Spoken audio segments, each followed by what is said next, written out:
Ladies and gentlemen, may I have your attention, please? We rewrite the rules. The countdown has begun.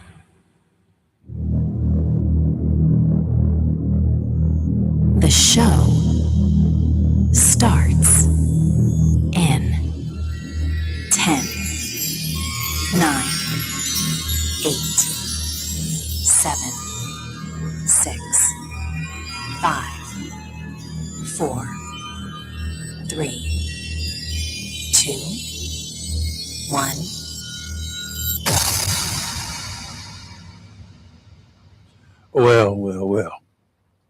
Well, it's a deep subject, right? Yes, it can be. Yes. Hi-ho. Hi-ho. Emphasis on ho. It's time for Tehran to go. Please go far, far away. Problem, as I see it, there's no place here on earth for the terrorist supporting elements within Iran that is far enough away from the decent people on this planet so as to make their existence palatable. Okay. Where would you put them? Where could you put them that it would make you happy? I mean, short of killing them, but where would you put them? Good question. Well, I got an answer. Good Friday Eve. Welcome to the Thursday edition of Live and Local Real Talk. I think I'm Rayford Brown. You are still. Oh, good. Phew. And good morning. I'm Lee Barrows. And I am sleepy for no good reason. Well, you've had a very busy, I would say probably 7-8 days. And you've been out in the hot sun every day. So It wasn't yesterday, I don't think. very good. Very good. It'll take you a couple days to catch back up. The sun will wear you. I have to mow this morning. But just the front, I already did the back. That's all right. I'll mow before it gets hot.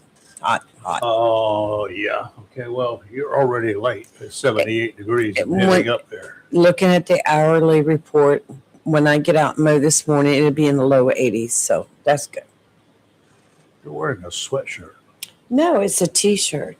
A long sleeve T-shirt. Yeah, because I get cold in here. But it's all good. Good. Well, look, I can pull them up. I need the cold weather. This is my K9 Lore shirt. Canine water. Lore. Used to be a K9. He passed away. Oh, okay. Yeah, it was one of my favorites to watch. A long, long time ago, there existed such a place to dump the misfits on this earth.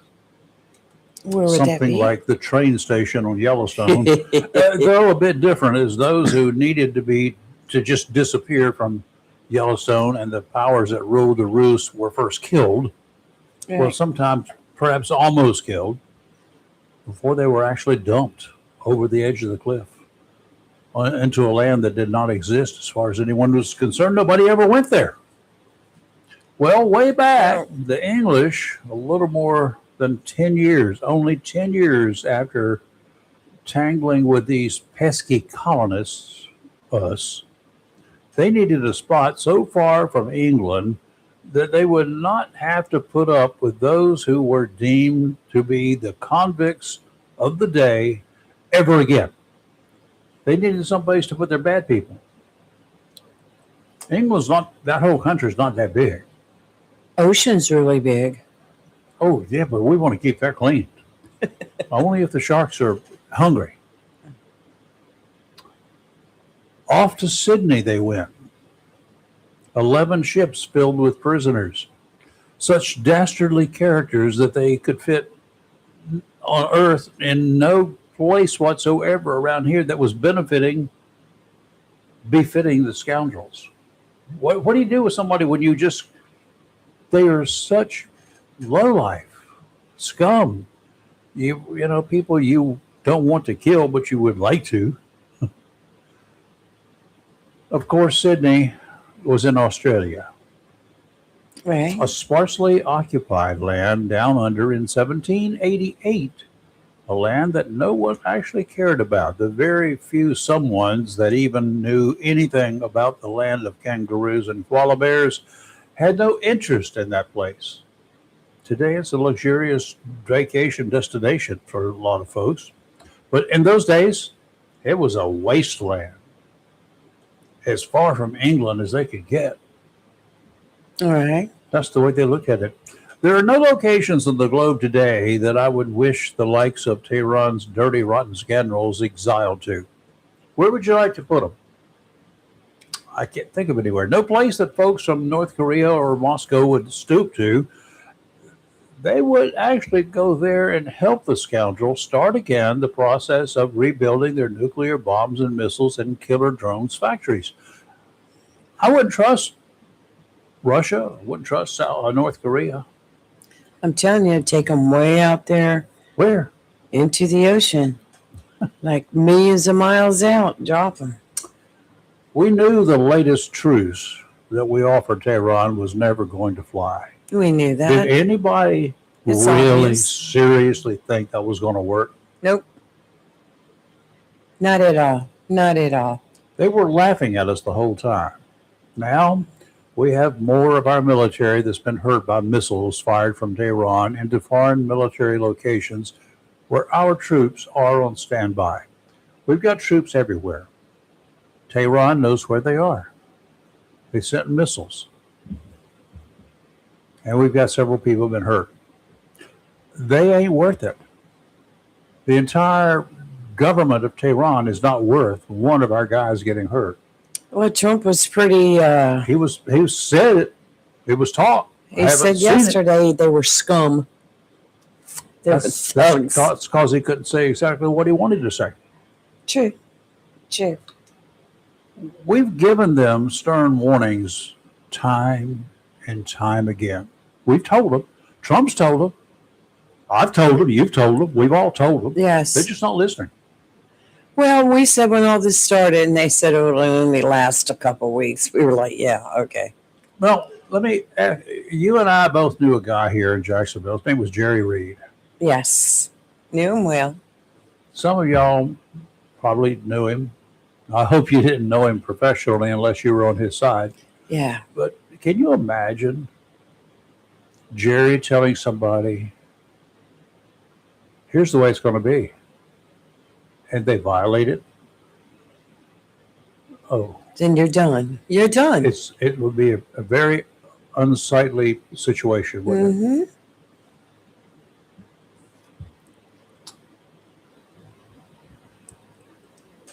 The problem as I see it, the only time they listen is when they have to scrape up the remains of their families, parade the bits and pieces around, pretending to care at some service ceremony. That's what the son of the latest, the prior Khomeini, that's what I call him. That's what they did with what they could scrape up after the U.S. airstrike, because that's all they got was DNA. It's true.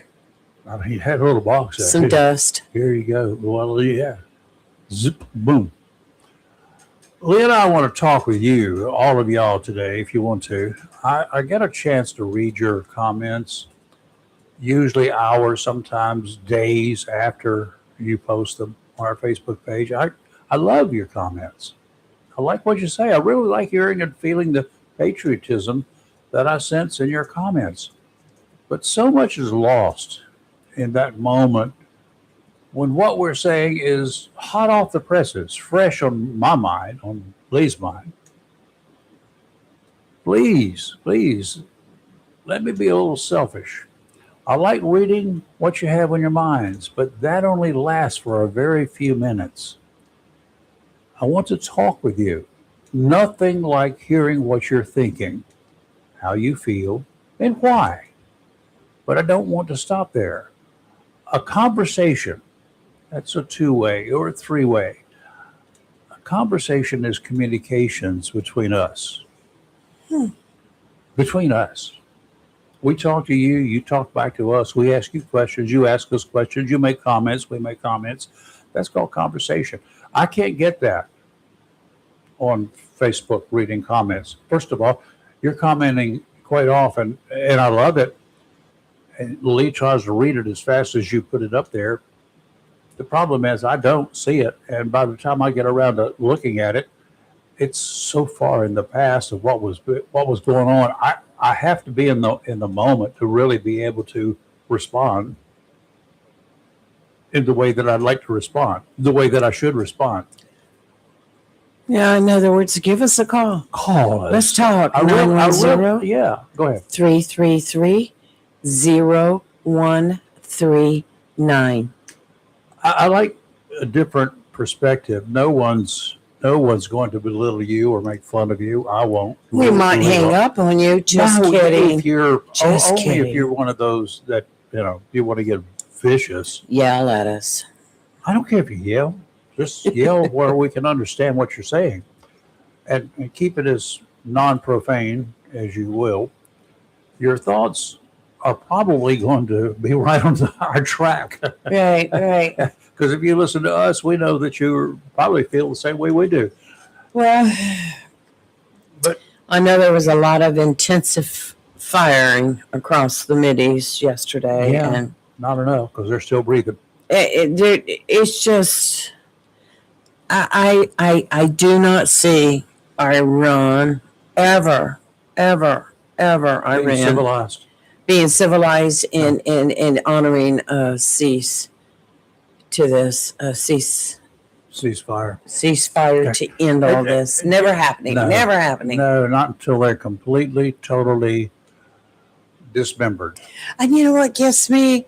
They've lost so much Yeah. from this: weapons and lives and homes and who leaders. Who respects them?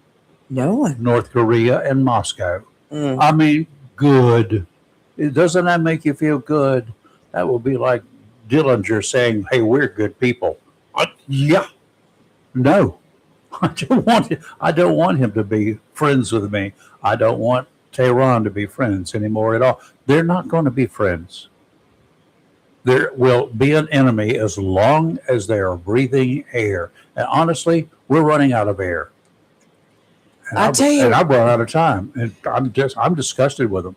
What's going to happen too? They had some missiles strike on land near the nuclear plant. That's going to be a problem. It's going to eventually. There's going to be one to hit that thing. It's that nuclear plant is. Potentially very volatile. Yes, it is very volatile, and I just think that it's going to end up. We're going to end up striking it before it's over with. But I pray not. The thought of a nuclear plant explosion anywhere in the world. It could be, depending upon how badly we want to set fire to it. We could disintegrate it and neutralize it too, which would just. The whole area would be Right. toast, but it's kind of like you want to never have grass growing in an area. Get yourself a bunch of rock salt put out there. Oh yeah. It will. You won't grow stuff. In Iran, just the last 2 days of American airstrikes have killed at least 14 people and wounded another 78. If that's 78. somebody's not counting everybody, they haven't found Right. everybody. This is just off the AP.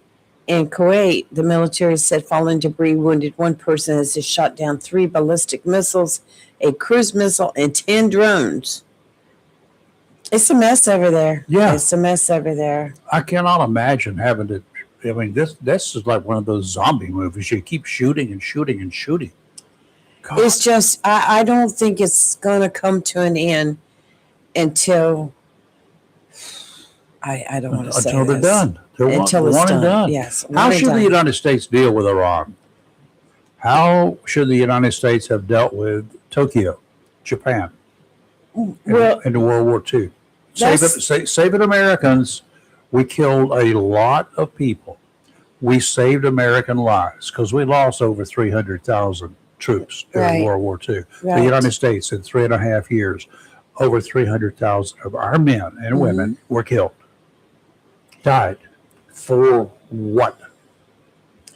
I just For what? wonder if there is a bigger plan somewhere, if there's been one all along the way, if there's more than what we don't know that's we've been told. I mean, I don't understand why this drags and drags and drags and drags. So, guys, how should we deal with it? How should the rest of the world deal with it? Should the rest of the world and the United States get together? Should we all get together and leave them out and just decide what their future is going to be? That would be great, but who's going to be in charge of that? Trump would love to be, but should Trump be in charge of that? Good question. He's got Good so question. many. He's got so many bad characteristics, and mostly it's his reputation Right. that other people don't want to be around him. Other world leaders. At the rate this is going, the next president's going to have to deal with it. Mm-hmm. And then the next president is just. Would you consider us at war again? We are at war. No, we have been. If we are shooting at people and they're shooting at us and they are military and we're military, it is called war. You define it any way you want to without a declaration from Congress, and I will call it warlike. How's that? Right.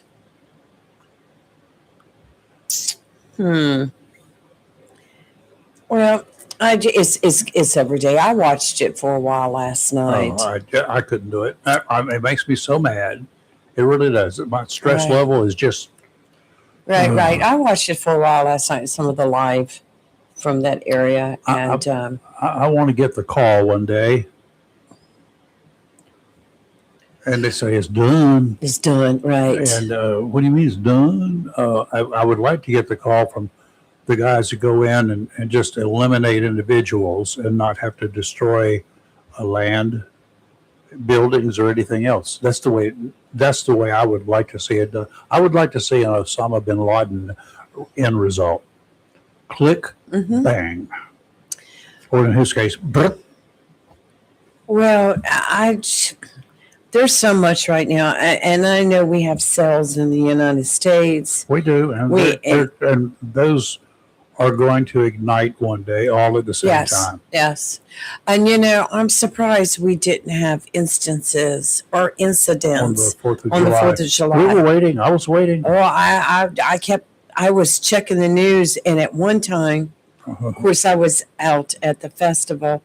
And it was about 8 o'clock or so, and I was checking the news, 8, 9 o'clock, and I said, oh my gosh, they're evacuating everybody off the streets in D.C. into buildings. Yep.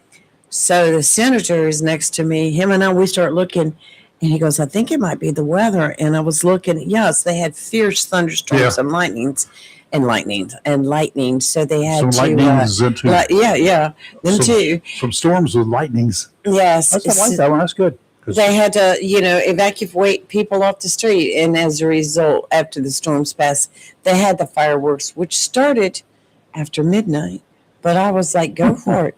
Go for it. Whatever. Well, Trump said it's 4th of July. We're not postponing this another week. We're doing it tonight. I think we ought to capture a bunch of those guys, Iran, and give them the match to go light our fuses here when we have fireworks. And then we cut the fuses really, really short. Well, half a second. There's a match like that, sucker.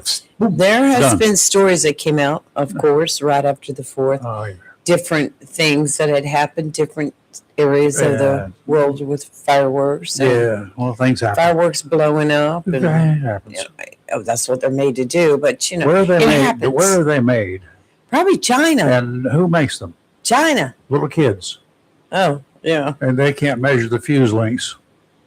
Well, I'm sorry to put it. I don't trust them. Well, you're dealing with an explosive. Yeah.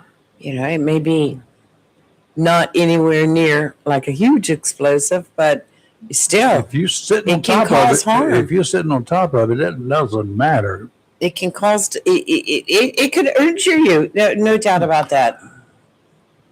But yeah, this Iran thing, I'm just. Unless something huge happens, I kind of just continue. Yes. From a very and just purely selfish position. All right. This is me speaking. The advantages that we and a lot of other folks around the world will see in the demolition, the complete devastation, elimination of the tyrannical bunch in Tehran is a safer, more secure society where we can all live. Not always in perfect harmony. There is no such thing. It's like, oh, yeah, world peace. No, only in our minds would that actually work. But it would be great to move forward with that goal. Even if you don't get there, you still have a better place, right? Right. I'm not sure about you, but I've grown very wary of sitting back and letting these pukes control our lives, driving up the prices of just about everything on earth. Yeah, we have American companies right here that take advantage of every opportunity to be able to charge us more simply so they can get richer. That's a related but different story, so we won't get into that right now, but because that's where free enterprise comes in. They have a right to do that. Is it disgusting? Yes, it is. If we put the threats, though, to our way of society out of business, if we just eliminate those kinds of people that are doing this kind of stuff simply because they fire off a missile, then we return fire, and then the price of gasoline jumps. That's the bottom line here. Well, don't you that's the way it works. That. Maybe we could resume seeing our neighbors in local brick and mortar businesses shopping for good deals, going home with quality products. Wouldn't that be a great thing to have? You can go shopping and bargain for deals, look for deals, do this and do that in a store, knowing what you're going to end up with when you buy it because you've laid hands on it. You know it fits because you went into the dressing room and there you go. You don't order 10 sizes and ship back 9. That's right. That's a lot of. It's hard to do personal shopping online. Just doesn't feel right. Well, that's the way of the world now, Rayford. It's hard to buy it anywhere else. Think about it. How many times have you gone into a store over the last couple of months to get a particular item and you can't find it and you have to go to Amazon, which is the new Sears. You know, you have to go order it and then you get it and hope and pray that it fits, ship it back. that it works. How much stuff do you have that you never ship back that's a bunch of junk? Oh, you want to see my 2 little wands that are left over there? There should be 3 or 4. Those water jet things, and they're still advertising that crap. I saw it again. They are worthless pieces of junk. I did the test review on it, and I was like, it's an attachment for your water hose, and it's supposed to send out all the be like a pressure washer. It's supposed to be instant. The only thing that doesn't work. That got wet was me. I was soaked. Yeah, because as soon as I turned it on, it all squirted out of where it attaches. I mean, I told you the washer was.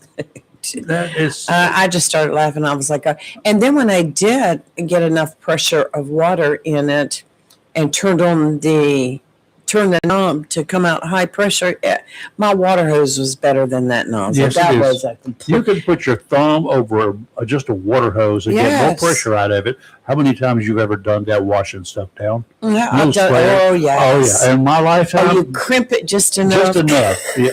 Right. We've all done that. We've all done it, and yes. But why did I think? I didn't. I did it for a purpose. I only ordered one. I got 4. Yes. Didn't pay for any of them, as it turns out, but once I paid for it, then I got my money back. But I wanted to make a point because I was going to use it for here, and I did, as it turns out. But I got 4 of them, so that was ridiculous. But the point is, why do I believe? Why would you believe the crap that they promise you? You wouldn't go into a store and buy some piece of junk like this. No. Unless it was on the dollar table. Right. This was $34.99, and then it was higher than that after I got the other 3 each. We are dummies and supposed to believe this? Have you ever gone into stores and they have a section as seen on TV? Yeah. Walk right by. Don't stop. Walking. Just keep on going. Keep on going. There may be some buys out there, but you know what? I can go to a pawn shop and get better deals. And I do. I have a regular pressure washer. It's not a big, expensive kind. It's a small. It's about 2,700 psi or whatever, Oh, but it does just perfect for what I need it for.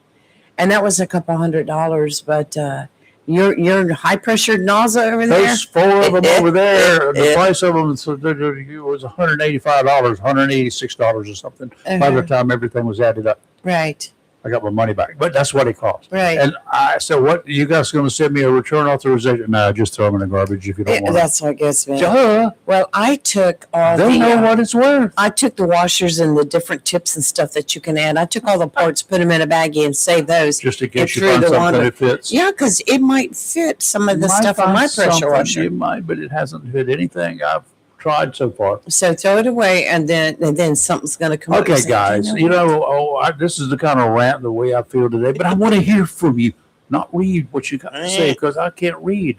My eyes are going bad, and I don't want to open up Facebook and look at that. I'd rather just look at our pictures on Facebook when we're up here running our mouths. Well, I want to know. I have a question I want to ask everyone. Yeah. How are you dealing with the heat, and what are you doing to deal with it? Yeah. I put a picture, a flyer like on our Facebook a while back. Picture of a fly? Picture of a fly. No, it was a flyer. Flyer. Okay. Flyer. He's It a was pilot? meant to be funny, but it was like the ideal thermostat settings in the summer. 78 degrees. All right, at home for comfort and cost savings, 78 degrees. And a fan. Now this is just a weather service. They said at home for comfort and cost savings, 78 degrees. At work or away, turn it up to 85. So if you're not going to be home, turn your thermostat up to 85. If you're going to be gone for a while, yes. And when you do that, close your blinds.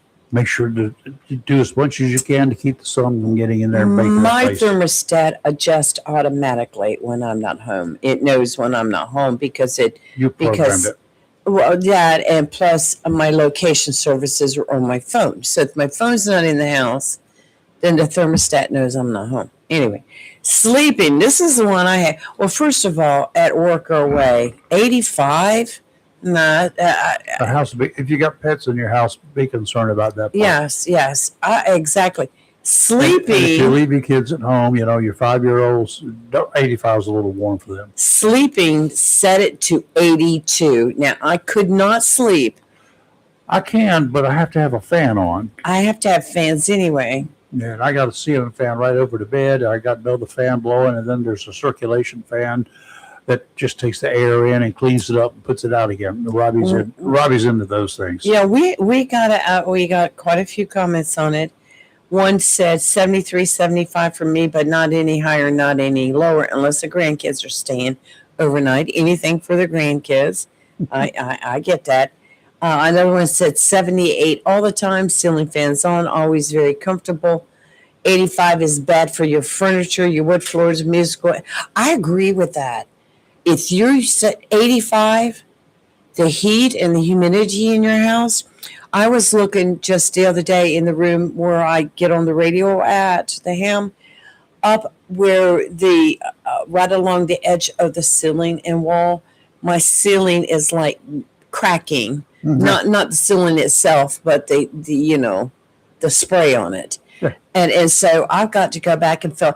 And if you go room to room, your ceilings that are sprayed, you're going to see cracking and all that. There you go. And I mean, it's too hot. It's way too hot for your house. Okay, guys, let's share your thoughts. You've got a Yes. question for you. How are you dealing with the heat? What do you think the settings in your thermostat meter thing of Barbara should be? Right. And what is the good and the bad? And don't forget, as you get older, sometimes you need more heat. Honestly, Right. you need to be warmer.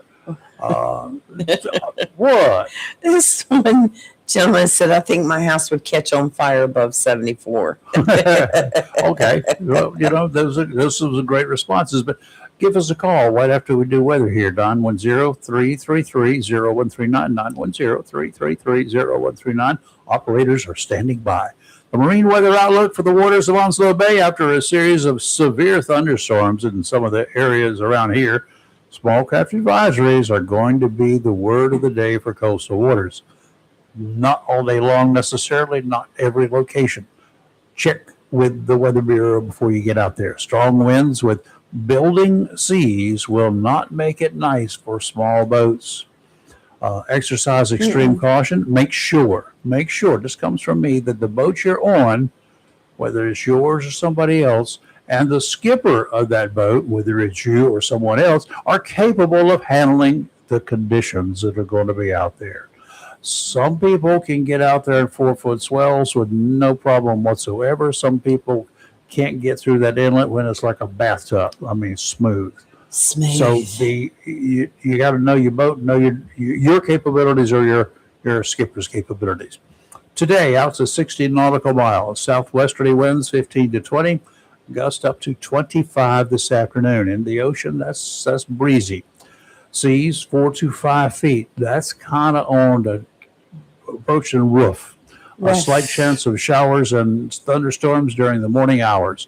Tomorrow, southwesterly winds 15 to 20 knots, increasing to 20 to 25 in the afternoon, gusts up to 30. Seas 5 to 7. Oh, I thought you were saying 30 feet. 5 to 7 feet. Westerly winds Saturday 15 to 20 with gusts of 30 knots. Seas coming down, but maybe not. There's going to be some rogue waves out there, 4 to 6 feet, a chance of showers and thunderstorms. Now, let me give you a warning.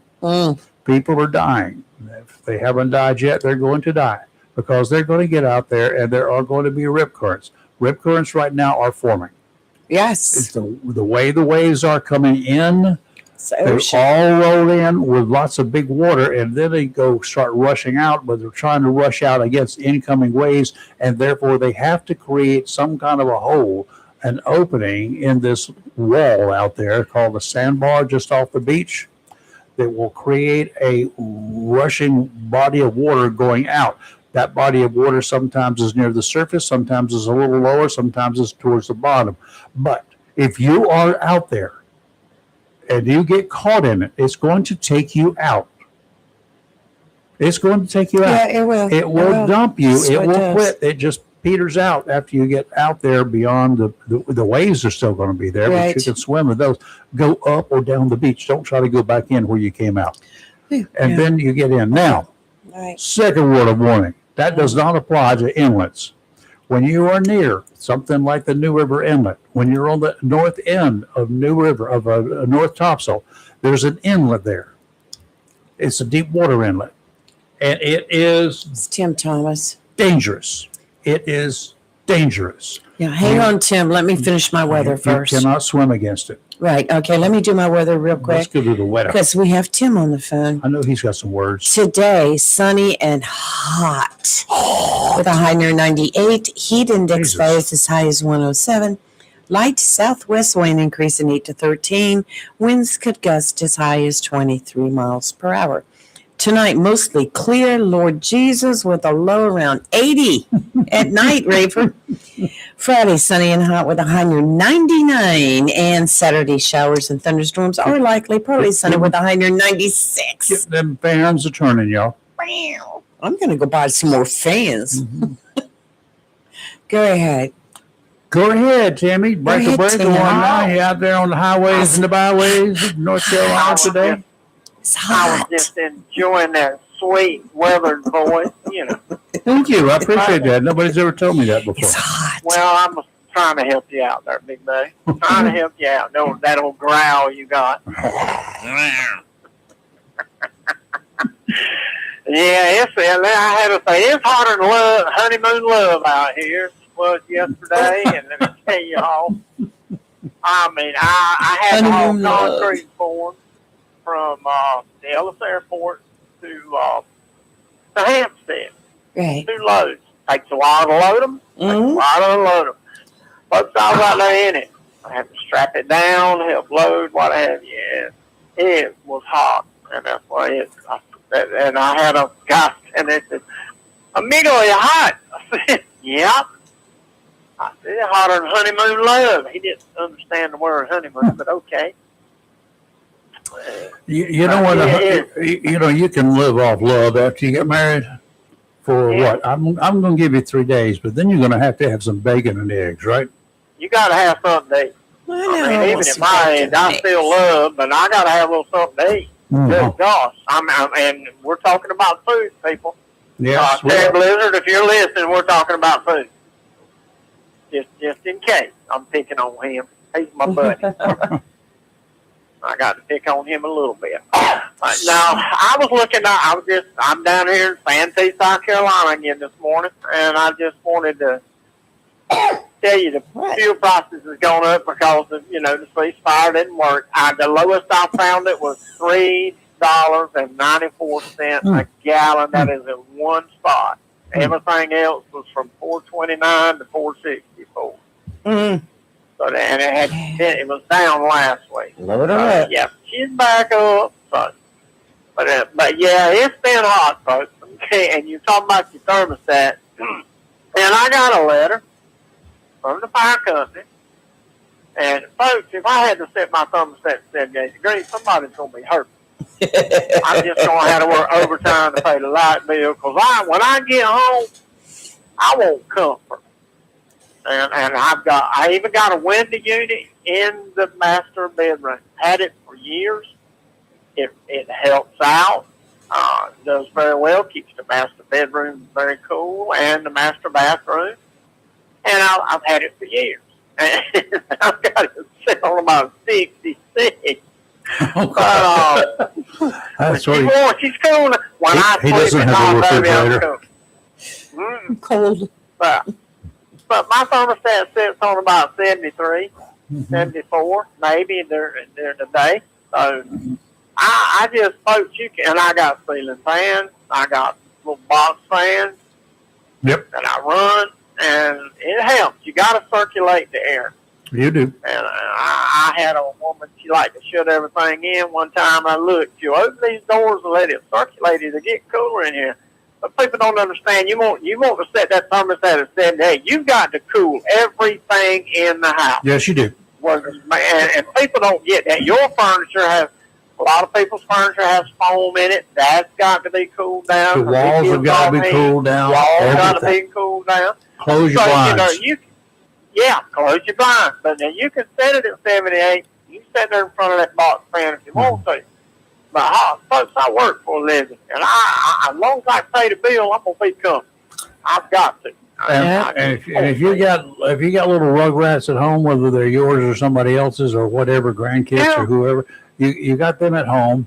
You got critters, you got dogs and cats and stuff like that. Things that want to go outside from one period. Have a schedule, and you keep the door open for 34 seconds, going and coming. All who are still out there, at the end of 34 seconds, you can wait for the next cycle. That's there you go. They would learn. do You know who will learn first? The cat, followed by the dog. And then sooner or later, the kids will. My cat lays out in it all the time. My 2 cats stay in the house all the time. Anyway, the dog stays in the house most of the time. He goes out and uses the bathroom and what have you. But I want it cool for them too. But let me tell you something. When I walk in the house, when I come home, when I open that door, I want a big difference in temperature from the outside to the inside. Yep. You want Alaska? You want to be Alaska cool? Yep. Hey, I wonder, have you ever looked at or thought about that? They're advertising them all over the internet, so it's got to be something cool, right? Buy this $29 air conditioning unit. This is something the scientists have come up with. This is what they've done. You can cool a whole room and maybe even more for $29. Kind of like Earl Scheib did back in the day. Any car you got, I can paint for $29. Several times because the paint washes off every other week. Exactly. I mean, it beats me. They came out with a little spray bottle with a fan on it. Oh, just spray it. Yeah, now you got a wet face. But I guess it's better than nothing. Well, I love the comments. Go ahead. Stick your head in the refrigerator. I love the comments. One of the comments on our post here says, so what they're saying is we can't sleep. The paint's going to peel off the walls when we're gone. and underwear is the uniform of the day while inside. And another fellow said, this is why awesome. are you being overdressed? You win the comment contest for this post. Ken, Yeah, great job. well, Yeah. I grew up without AC, and Me we didn't get too. AC till I was about 15, 16 years old, I think. In fact, when the mom and daddy built the house, it didn't come with central AC, it came with central heat. We had a little attic fan, and we'd open up the windows. And I can't believe it was really this hot back in the days when I was dropping tobacco. I tell people, I don't remember it quite being this hot. You be out there cropping tobacco, and you just raise your head up, whistle for a breeze. See? And yeah, done that many times. Mm-hmm. Get up in the barn and hang it. Oh Lord! If you want to, man. if you better be hydrated. You better have better have a canteen or something on you, or you better be able to come out. I would have strapped people in today. Oh yeah. Well, just let them down by rope when it collapsed. Yeah. I would collapse today up there. I would just fall out. That's it. I would too. 5 minutes at the most. It's just too hot. Too hot. It's But too I hot. can't believe. I talked to my buddies, and we all worked in the back. We come from a farming community, and we all worked in the back. And my God, was it really this hot? I'm glad I had to. And some of them say, yeah. I'm glad now that I had to, because I knew what people are talking about. Otherwise, I could not relate to that. If I hadn't been there myself, I'm not even sure I could write it or describe what it's like to somebody who's never been there. Oh, Can you? Seriously? It's a mess. But you know, us children, before the labor laws really got set, we actually had a good time. It was. Well, the thing is, they had plenty of kids. You know, some of them were expendable. That was not a big deal. You had plenty coming back, right, to fill the places, the vacancies. But we all sit and talk about it now, and talk about, hey man, you remember the time so. Oh yeah, we talk about stories. And it was just, we had a heck of a lot, but we weren't. We did. Timmy, you be safe out there. Stay hydrated. Drink all the water you can, and then follow it with some Gatorade or something. I got some Gator Light right here in the cooler, and that's some of the best Gator Light Zero, some of the best stuff you'll ever have. I love it better than Gatorade, and it's kind of hard to get, but it's called Gator Light Zero. It's Pedialyte Gatorade mix. Okie dokie, I'll be shopping. Yep, it's hard to find. The way this weather is, and there's no end in sight until January. Sure, I agree with you, but I like that better. You can find Gator Light, but me being diabetic, it's hard. I have to wind up ordering it.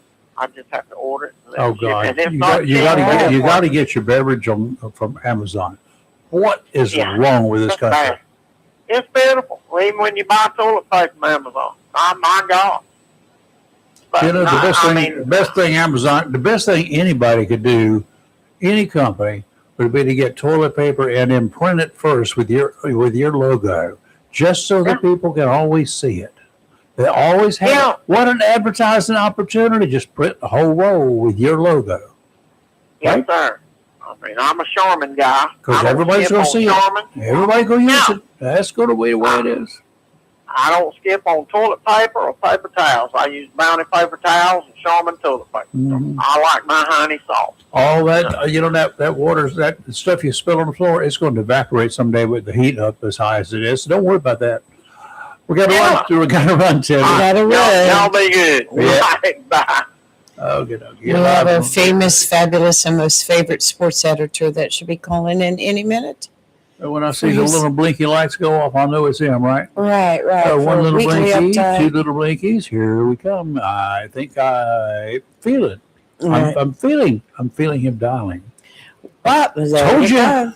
There she was. Yep, that's our favorite. Oh, what a beautiful morning. Good morning. Good morning, my friends. How's everybody doing? Fine. How do you follow that?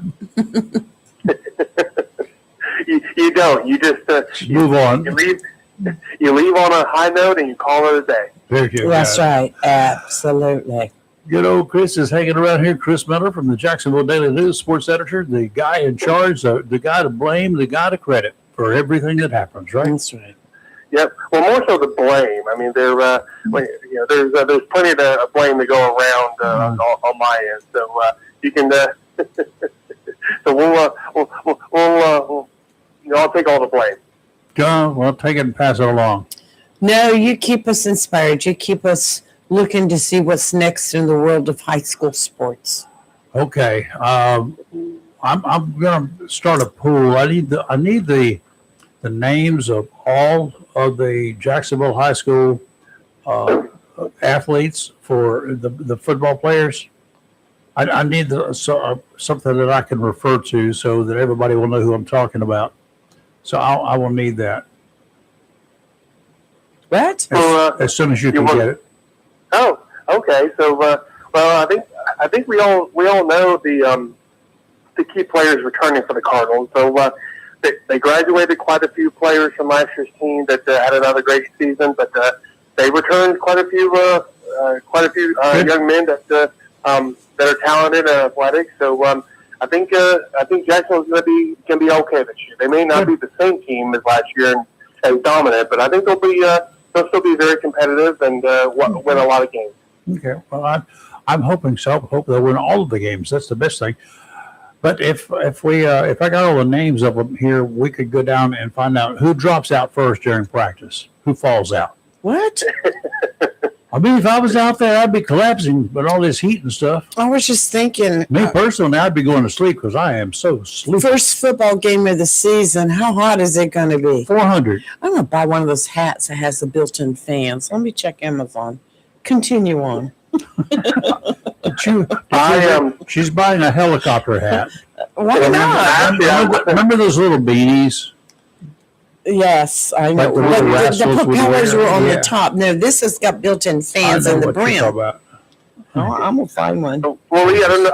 I don't know if when we ran into each other the other day at July 4th at Oslo Pines, I actually had a hat on with those little fans on. Yeah. Oh, Earlier you weren't during the wearing day. a hat when I saw you. Yeah, I don't think I was wearing it during while we were walking around. But Because somebody stole it from him. Here we go, right here. I wasn't there. I stayed inside of the AC. Here you go, Chris. It's a 3 solar fan outdoor cooling fan hat. $42.99. What? I've got my snow boots already for this winter. Oh, For the cold nights, I the will wait cold for games. you in August for the first game. I want to see you wear those. No, these are for the latter games, towards the end of the season. Remember how cold it got, Chris? Oh yeah. Yes. Well, I mean, it always fascinates me. I mean, we're in the middle of July, and we're talking about the heat, and the first game is August 21st, and it'll be very warm. Well, it's gonna be hot. It's gonna be hot at 7:00, but then we're gonna be complaining about how hot it is, and then a couple months later, when It's so Jacksonville in the second or third round of the playoffs, Right. it's cold outside here, so it's very interesting that you start the season and then you're sweating and it's very hot, and then by the season's end, I've even covered games where it started snowing. Yes. Oh my gosh. Shoo-wee. I've been to games like that, but I don't any Jacksonville games way back when. I don't know. Well, the good thing about it, this Could starts be. snowing at Jacksonville Stadium. I can walk home. I can walk I got home. a Jeep. I can get And it. Rayford, and when you cover those games like at like at Richlands and the East Duplin High School in Bealville during the when the air is very thin and it's cool, you can smell those farms. I have breaking news. Breaking news, Chris Miller. I'm so glad you're on the phone at this time. Uh-oh. I just got a message from the city of Jacksonville from our friend Anthony. Concrete is poured, and we hope to install the flagpoles at Jack Emiett tomorrow, weather If they permitting. poured the concrete, it's dry by now. Even if it was poured at 7:00, it has set up by now. God. It's Well, spoiled. that's good. And I know we Yeah. talked about this multiple times, and Yes. I'm just glad that nothing was done. That was my biggest concern when this whole thing started a few weeks ago. Was I that understand. somebody was doing it on purpose? Oh, I don't want the flag. Right. I understand. It was a thing. It was a lot of miscommunication, and once it came to light through various avenues of Everybody talking about it, and talking about it, and the word spread. the city, Anthony Prince, jumped right on it along with the school administration. Got it all straightened out. They talked it out, and they came to an agreement. I mean, what is so difficult about that? Somewhere along the line in the very beginning, somebody said something they shouldn't have, and things went awry from there. And I'm not saying it was the administration. Sounds like Iran and the United States. But Chris, we should have the flagpole up today. Yeah, well, and my plan is they haven't been at home. They had a home game or an exhibition game against the Lejeune War Dogs last week, and but my plan is to be at their home game on Friday night for and do a couple of interviews there. So, but yeah, I invite people to continue to come out. The crowds, continue to be good. Obviously, the games on Fridays and Saturdays and Sundays are a lot better, but the crowds during the week are still pretty decent for for the baseball game. So come out and continue to support this team. Absolutely. Did you play baseball, Sam, like anything else? I played rec baseball for several years. Yes. Oh, okay. Are you good at pitching? Not really was good at pitching. I was more in the outfield. Okay. All right. I just like to find a decent pitcher that could see if I could even hit the ball anymore. Well, Robert Knapp still has some baseball game left in him. You can ask him. He can't throw high enough, can he? I'm sorry, Robin. I love you. Look, Commissioner Knapp was we talked about this before. He was he had a little game. He played shortstop. He wasn't a pitcher. And he used to be an assistant coach or second base, something like that, didn't he? He used to be an assistant coach at Jacksonville several years ago. I'm sure he could throw the baseball at you, Rayford. I don't want him to so throw many it jokes at me. here. If he throws it at me, I'm going to throw something back. But if he throws it across the plate, I just want to see if I can hit it. Okay. Well, I'll pay money to see you try to take a whack at that baseball. How much? I mean, I'm cheap. How much money we talking about here? Can we do softball instead? No, I don't want to do softball. That's more my speed right now. I mean, actually, I had not played in years and years and years. And the TV station, they decided we're going to have a big picnic. We all get out. We do everything to try to do something every year. But then some people brought some baseball gloves and softballs and bats. And so, I mean, I didn't have anything. We did volleyball or dodgeball. I didn't know what was coming. But I did. I was able to hit very well. I did very well. And I actually in the outfield, no gloves. I caught softballs in the air. Oh. Well, Rayford, you know how you go to a baseball game, whether it's minor league or major league or even Ospreys, they have some sort of promotion at just about every home game. Yeah. And the major league games used to have what they call bat night, where they give out a free bat to kids or I got one especially kids. But I think a lot of those teams quit doing it because you combine giving out free bats with the purchase of alcohol. It wasn't a good mix. Oh my! Here, that could be bad. Hold my bat while I try to hit that ball. No, with a bladder? No. No. People would take those bats, get a little intoxicated, and start swinging. Yeah, bat fight. Wow. Yeah, they'd have to. Bat fight highlighted bat night. Gotcha. Yep. And then you remember Disco Demolition, don't you? Disco Demolition? Yeah, you gotta look it up. There was it was back in the 70s, late 70s, and there was a big riot at a baseball game. People were you're gonna have to look it up. Yeah, Lee's looking it up now. I've been to some demolition derbies. Had one in Sneaks Ferry I went down to. Oh, that was fun. Well, who won the game last night? I have not seen the score yet. For the Ospreys? Yes. No, I don't think they They played didn't last play night. last night. I don't know. I meant They're on night the road. before last, the exhibition game.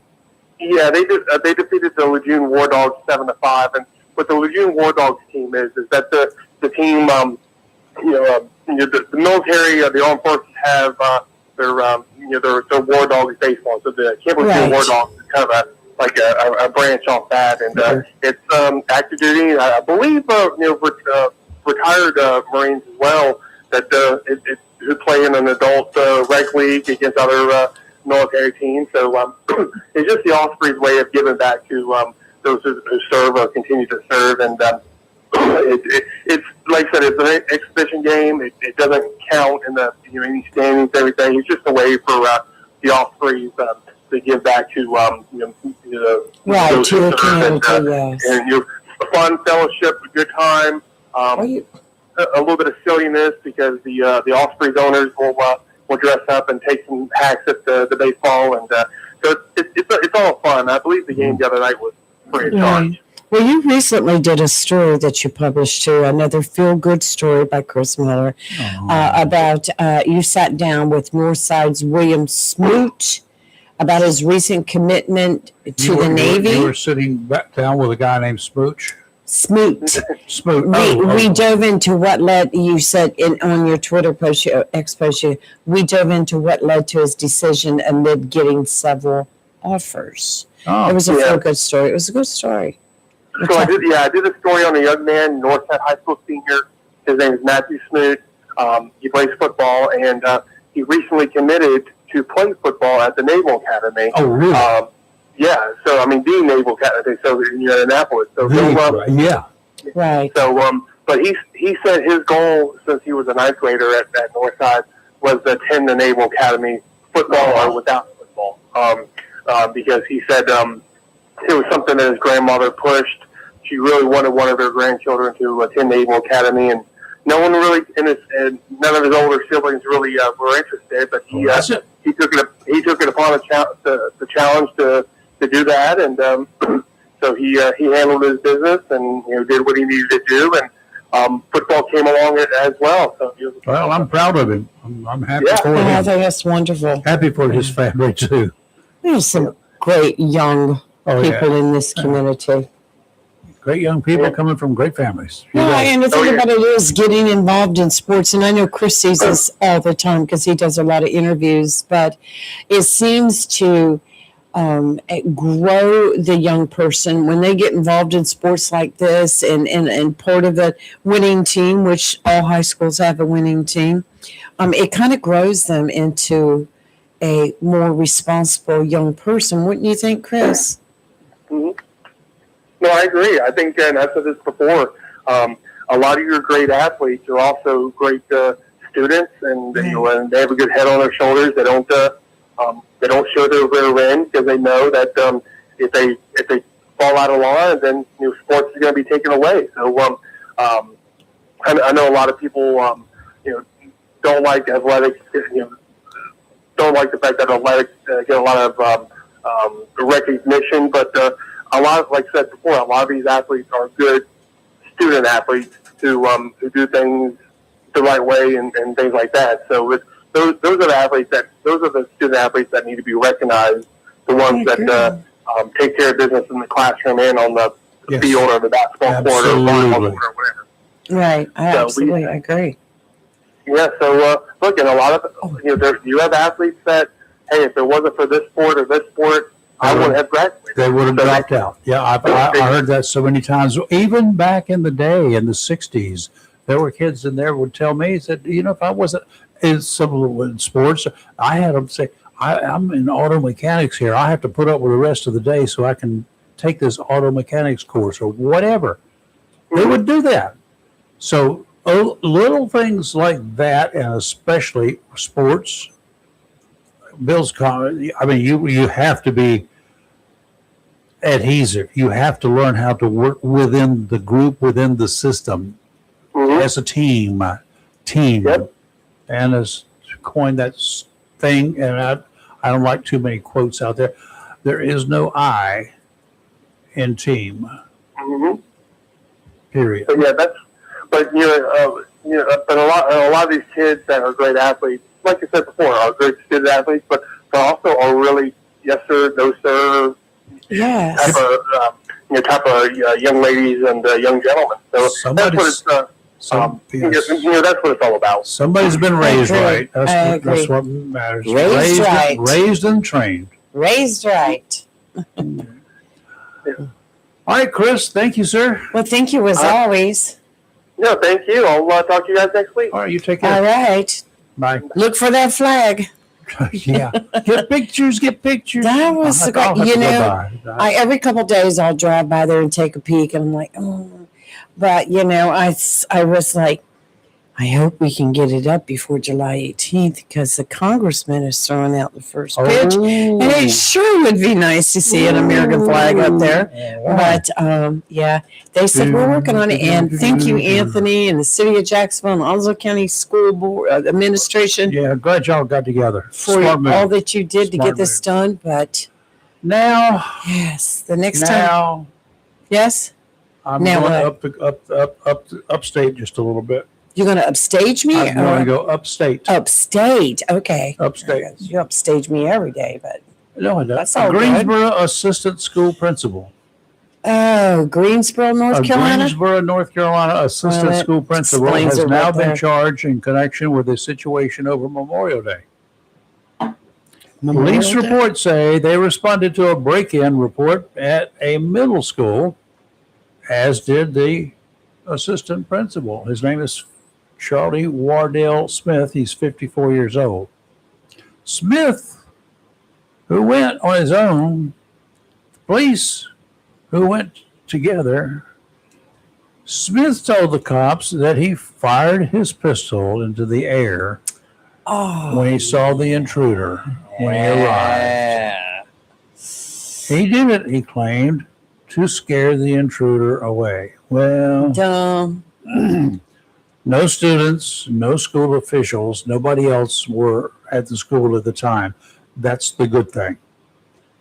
Smith has been charged with discharging a gun on school premises.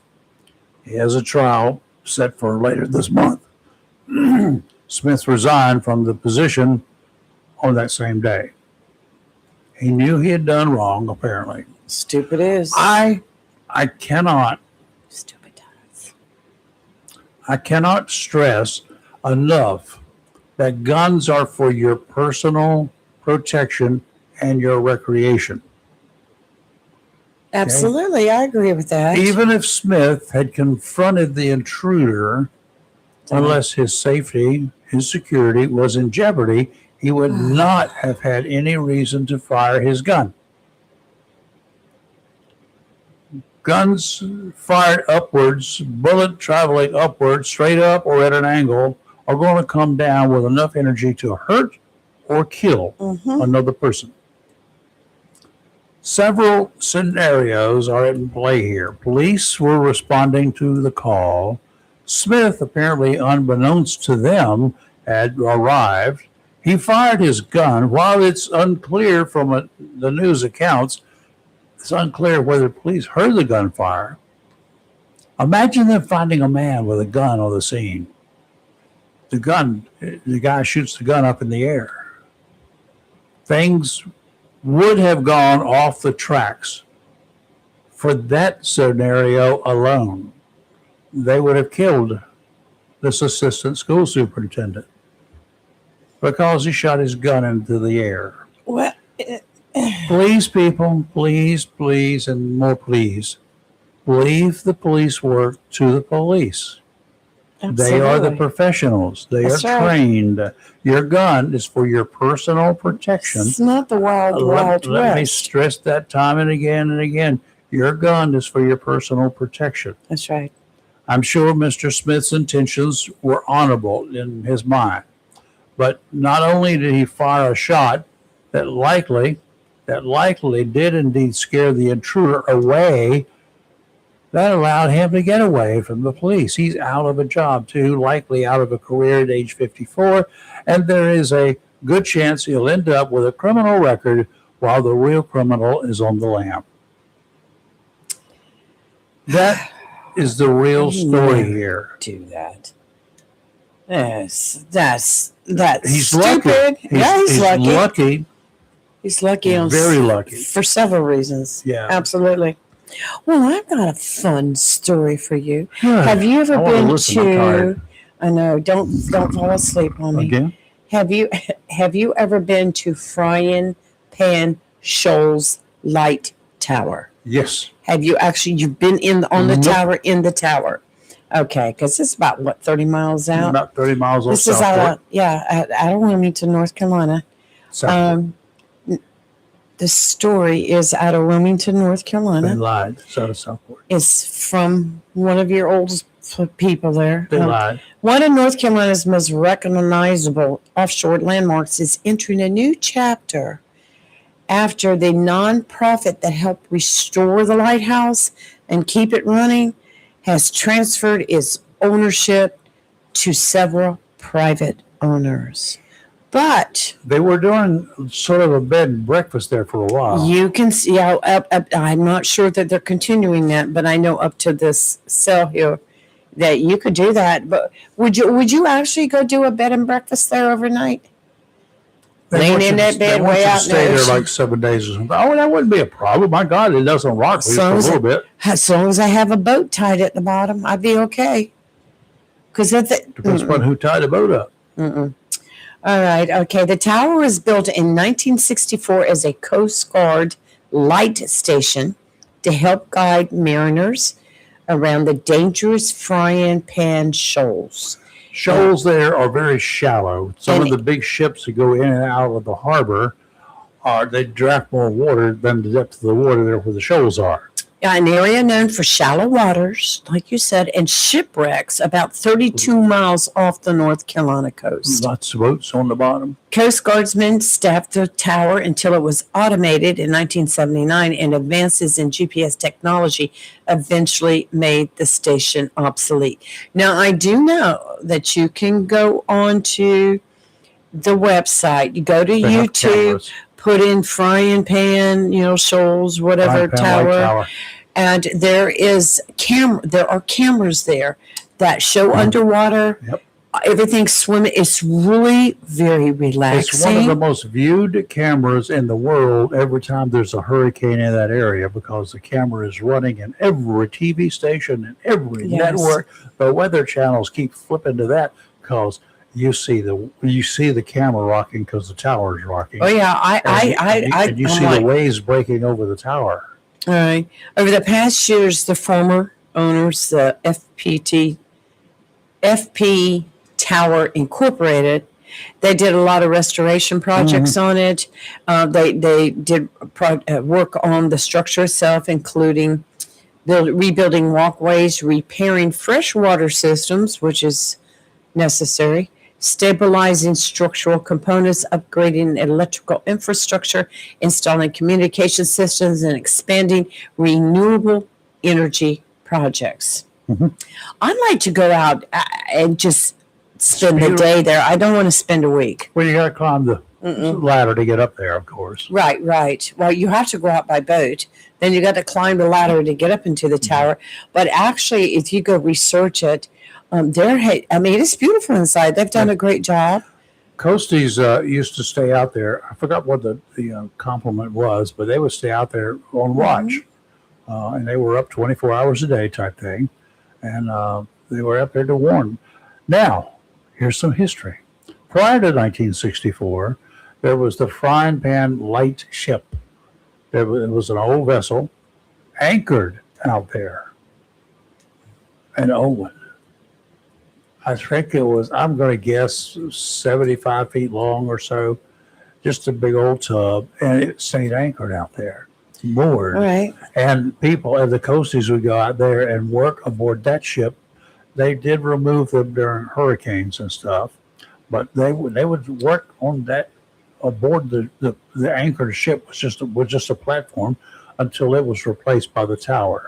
Well, here's some interesting And stuff. then that vessel was taken and put up on the dock on the land at Southport for the longest time. I don't know where it is now. It says a frying pan lightship, which is classified as LV-115, is a historic light vessel that served at Frying Pan Shoals off of North Carolina and is now moored at Pier 66 in Manhattan, New York City. So we're planning, Why? we're planning an invasion of Manhattan. We have a crew on board that thing. They've been there for years. Right. No, it's a kind of an interesting. To me, it was very pretty It and should come back to very us. interesting. We should have never left. No, right. It was constructed in 1929 through 1930 by Charleston Dry Dock and Machine Company for a grand total whopping $274,434. You can't even buy a 30-foot boat today for that. It was launched on August 30th and delivered on April 8th, 1930. It was assigned to Frying Pan Shoals, located 30 miles off the Cape Fear, to warn mariners of treacherous shallow waters where lighthouses were insufficient. Yeah. It served at the shoals from 1930 to 1942 and again from 45 to 64 with a brief role as an examination vessel during World War II. I say bring it back. That's our history. Because our boat, What's it doing in New York? we could act. I got a boat. We could tow that sucker here. You know that, right? Right. You could ride it. You could run the rudder on the boat, okay. and I'll run a helm. The ship has been restored externally to its original appearance, while the interior remains a sunken ship motif reflecting its history. It now functions as a maritime venue hosting the Pier 66 Maritime Bar and Grill. Oh, it's a No. Bring it back. Do you know it's only 1 out of 13 surviving American lightships really? out of more than 100 originally built? It's history. It's historic. We need to go get it. Who's in? Let's roll. Let's roll. Let's go. Marine weather outlook for the waters of Onslow Bay, which includes where the lightship was used to be anchored. After a series of severe thunderstorms yesterday, small craft advisories are likely to be the word of the day for coastal waters, so be careful out there. Strong winds with building seas will not make it nice for small boats. Exercise extreme caution. Make sure that the boat that you're on is capable of handling those big old seas that are bound to be there, and also the driver of that boat, the skipper, is able to take care of it. Today, out to 60 nautical miles, southwesterly winds 15 to 20. Gust up to 25 knots this afternoon, seas 4 to 5 feet. A slight chance of showers and thunderstorms during the morning hours today. Friday, southwesterly winds 15 to 20, increasing to 20 to 25 in the afternoon. Gusts up to 30 knots, seas big, 5 to 7. Saturday, westerly winds 15 to 20. With gusts up to 30 knots, seas 4 to 6 feet, a chance of showers and thunderstorms. And today will be sunny and hot as Hades with a high near 98. Tonight, mostly clear with a low around 80. Friday, sunny and hot with a high near 99. Saturday, showers and thunderstorms are likely, partly sunny with a high near 96. Anybody measured the heat at Hades? I wonder how we know. It's hot as Hades. That's the best I could say right now. Could say hottest. Well, at your house this morning, it was 76 degrees. Your humidity was 94%, 29.96 inches of mercury there. You didn't have any wind, but you had a tenth of an inch of rain. I did yesterday. 1 inch of rain, yeah. The borough, Joe says, 78 degrees, 95% humidity, 29.95 inches of mercury, west-northwesterly winds at almost nothing. And he had a 1/4 inch of rain, 0.23 inches. Over at Emerald Isle, Joe said it was 84 degrees early this morning, 84 degrees. 5:30 this morning, 84 degrees on the beach. Westerly winds at 5. Michael up there in Crew, Virginia, 77 degrees, and he said it's humid. Crew. It's humid. What did I say? No, you were right. I'm just repeating. Crew. Okay. Town of 2,500 people. Let's see. Dale called in this morning, 76 degrees. He's up there at River Bend, 99% humidity, 29.98 inches of mercury, no wind. And they recorded, I'm sure Carol was happy, 0.01. He only had 1/10 of the amount of rain that you had. So, Richard, over there in Jones County had 76 degrees, 29.96 inches of mercury. Visibility was quite a bit, 9.9 miles. South winds at 1 to 3. Ward at Cedar Point, 82.6 degrees, 93% humidity, 30.03 inches of mercury.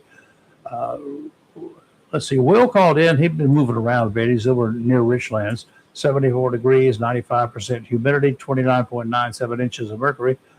And winds out of the south-southwest is 3 to 5. Randy in Southwest riding the golf cart this morning, 74 degrees, 99% humidity, 29.96 inches of mercury, partly cloudy and calm with 0.09, almost the same thing you had, 0.09 inches of rain. Bill in the borough, 77.7 degrees, 94% humidity, 29.64 inches of mercury. And finally, Ken over in Onslow Bay, 78.1 degrees, 94% humidity, cloudy and calm. I appreciate all of the ham radio operators out there. They're weather spotters. They were also busy. We'll talk about that. We were on Skywarn last night. Yeah, who do we have? We have Steve. We have Steve. Did I punch the button right? Steve, are you there? Good morning. I Good did punch the right morning. button. How are you? I'm doing great. I got 84 degrees. The air's thick as pea soup. And I got a little over a quarter inch of rain yesterday. Yeah. Wow, yay. I was watching that stuff. Nice. Big winter.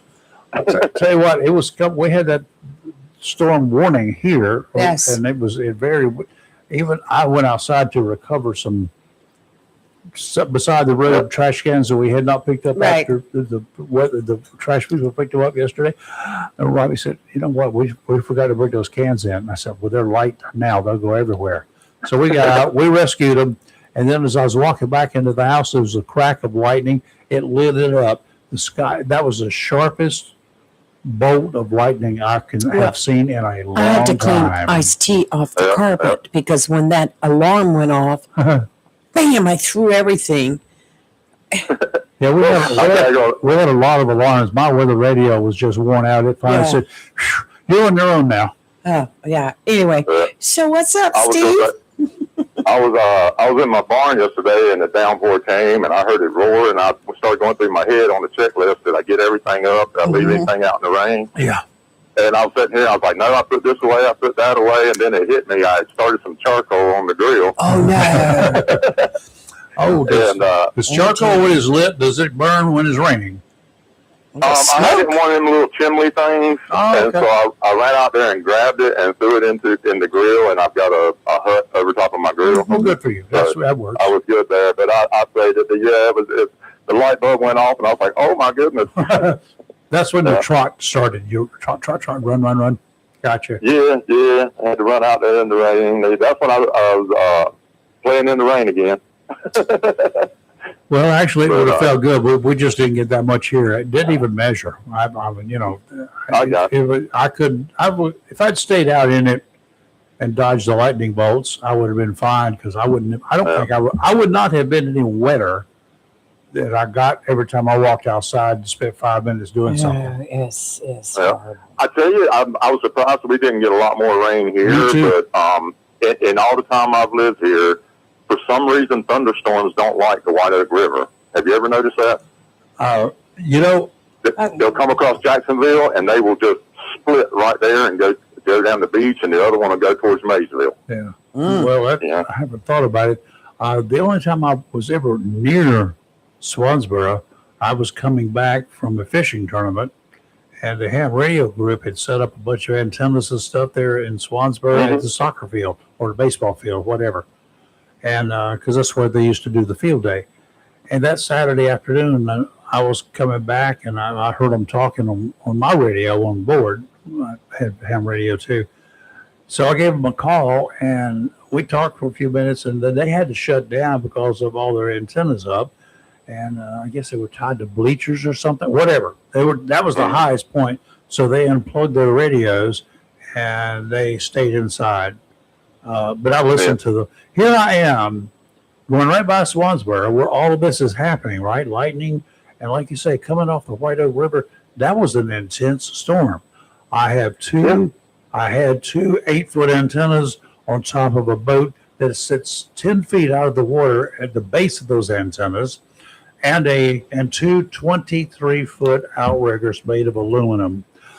Do you think that I felt kind of like a target? Come on, lightning, hit me, I dare you. I mean, that's the way I felt at that time. And I'm like, I got to get those antennas down. I got to put this stuff down. And when I didn't want to go out from underneath the cover to do it. Figured something's going to hit me. What time I grabbed that aluminum pole, whap, zip, boom, I'm gone. Yeah, it can get a little hairy right there. It does. It was coming around that bend at Casper's. The wind was blowing right out of the white oak, blowing up my backside there, and it was like, oh God, I need this thing to go home fast. Yeah. We were out on a little island, had the kids and all out, and it was the island right across from the wildlife ramp there in Cedar Point. I know where it is. So we weren't very far out. We were just right there, you know. Was that were you at the Pelican Island or another one? I forget what they call it, but yeah, it's like straight across from the boat. Oh, okay, that's like when you're near Ski Beach and all that. Yep. Yeah, it's a little more towards Swansboro from Ski Beach. But anyway, we were out there and we could see a dark cloud coming, and all of a sudden, man, it just like immediately rolled right over top of us. Ooh. And we tried to get on the pond. We had a pontoon boat with a little 40-horse motor on the back. And we got on that, and it was the first time I'd ever experienced this. It was a downdraft from that thunderstorm coming. Oh. And according to the weather reports the next day, it was a 70-mile-an-hour downdraft. Wow. But it was blowing so hard, you could scream at each other, and you couldn't even hear each other talk. And so we tried to get on the boat. We couldn't go nowhere. The motor wasn't strong enough to push us into the wind, so we made it back to the little beach on the island, and we got off and grabbed the blue tarp and pulled it over top of all of us and kneeled down on the beach. And the lightning was striking all around us to the point you could feel it tickling you through the sand. Yeah, that's it banged and boomed and everything. And when it finally was over, we came out from underneath that tarp, and the 3-story house that's right beside the boat ramp. Lightning had struck that house, and the top of the house was on fire, and the fire department was there doing everything they were supposed to do. But that's how close they got to us. It struck the house right over there. You notice it follows Steve? Yeah. Everything follows him. How much did you get for I don't know if you call me lucky or unlucky. I'm just, my gosh. Well, Steve, how much did you get for the boat did you sell it? No, but I got a new pontoon boat with a 90-horse motor on the back. Okay, that's better. Yeah, that one.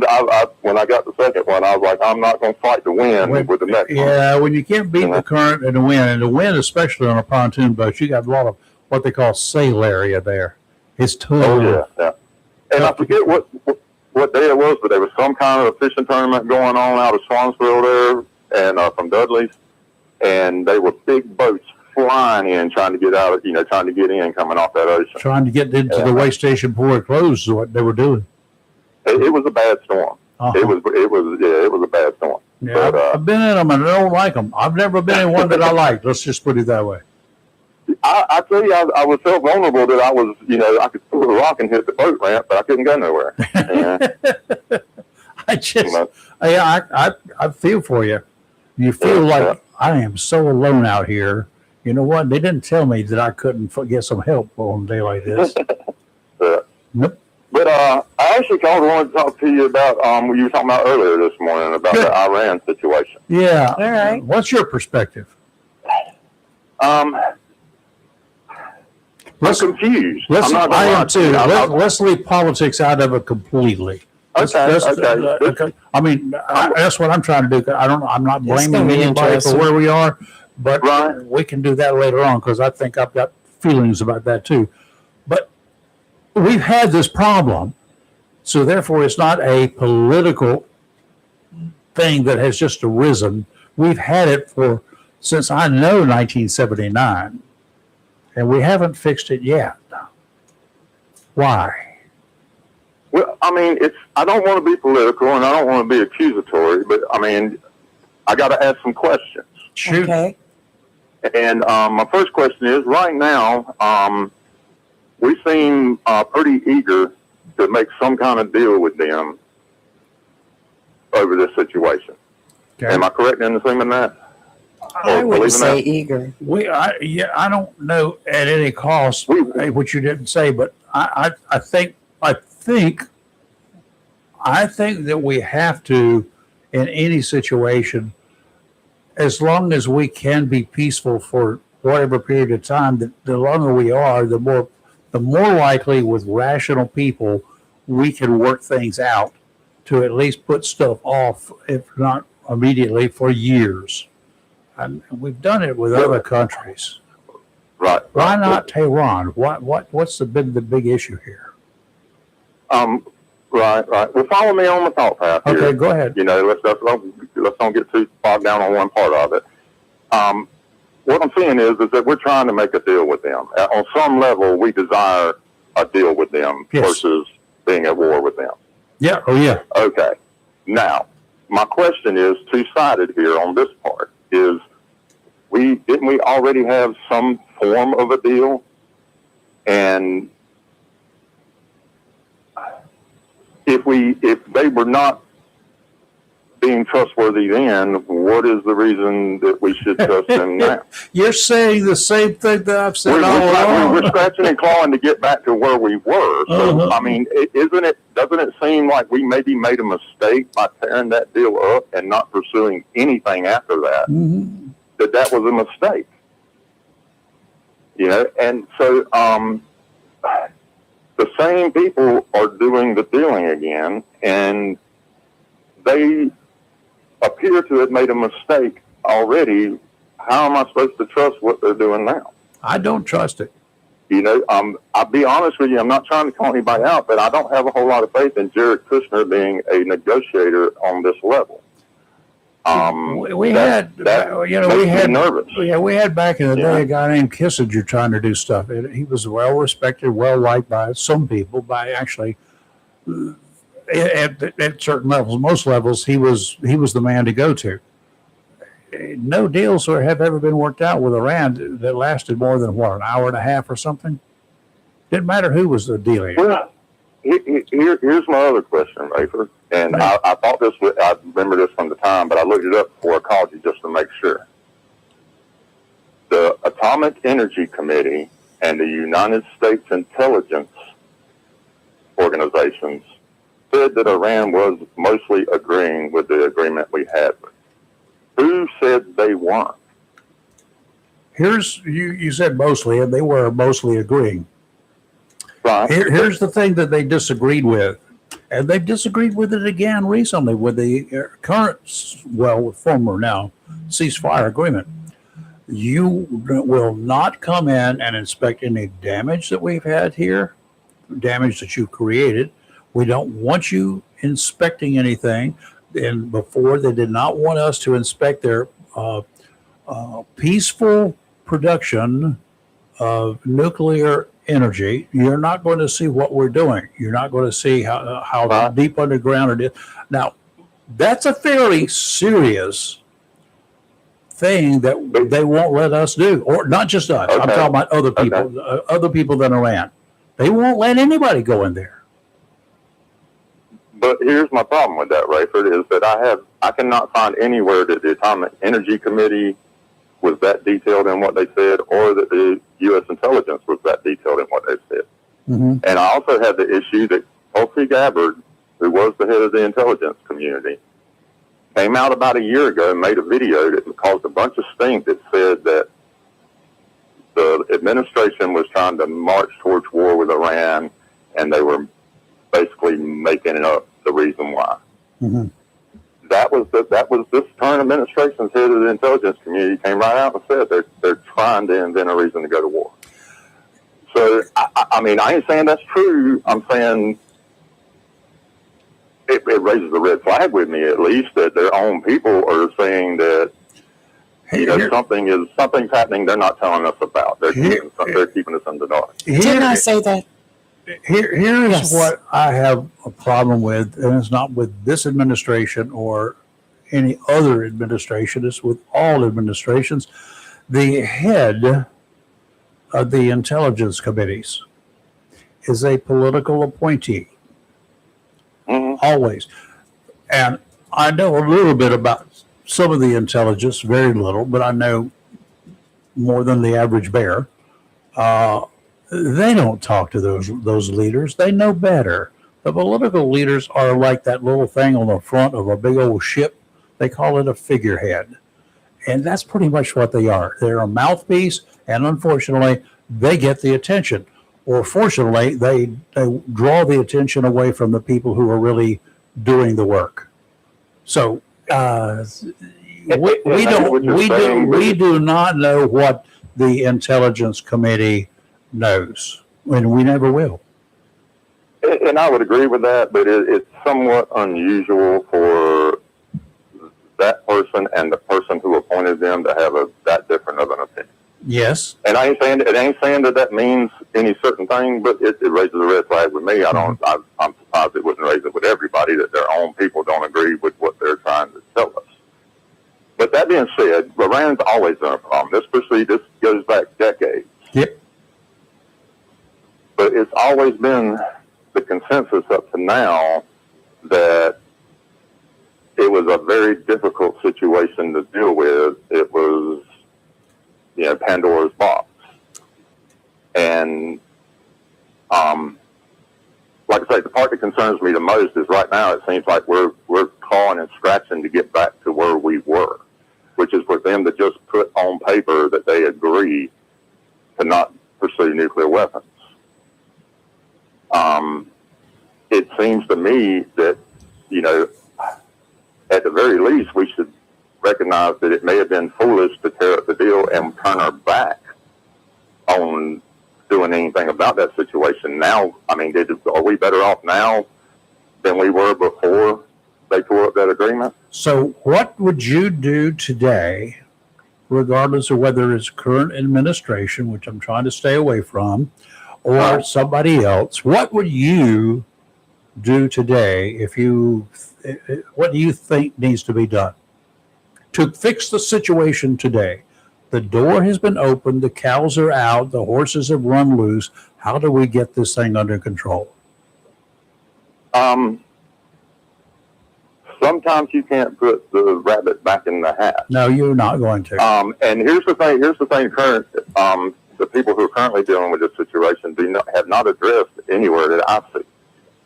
Russia signed a deal to supply Iran with the exact thing we're telling them they can't have. Mm-hmm. Russia signed a deal to build 4 nuclear reactors in Iran for civilian power and supply them with the reactors. And if they're allowed to make nuclear material for those reactors, they can make 30 bombs. Yes. So, the nuclear reactors use a very low level of uranium. But that uranium as a raw product is not easily, but it is very doable to make it into something that goes boom, boom. Well, here's the thing, Rafer, is that it don't have to go boom, boom. All you got to do is step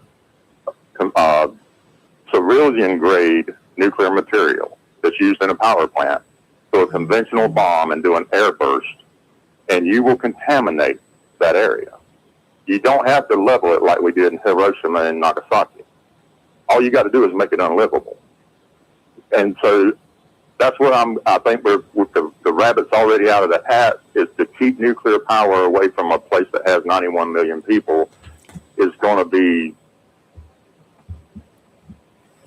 maybe unattainable.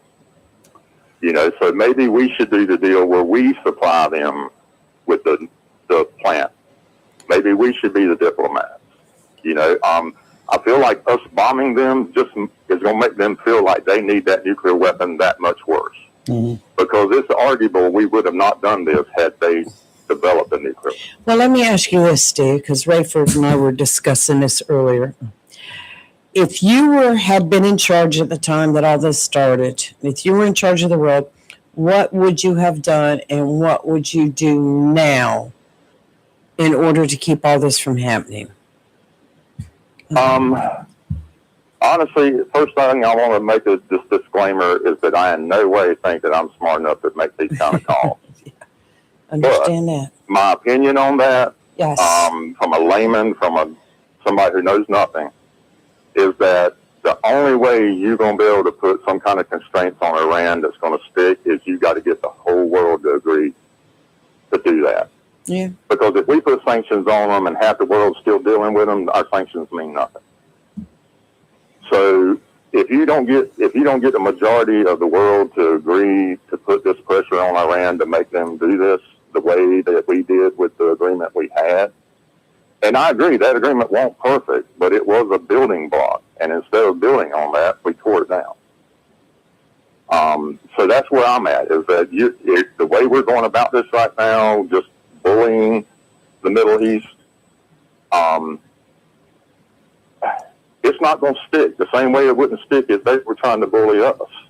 They're just as proud as we are, and they've been that way for thousands of years.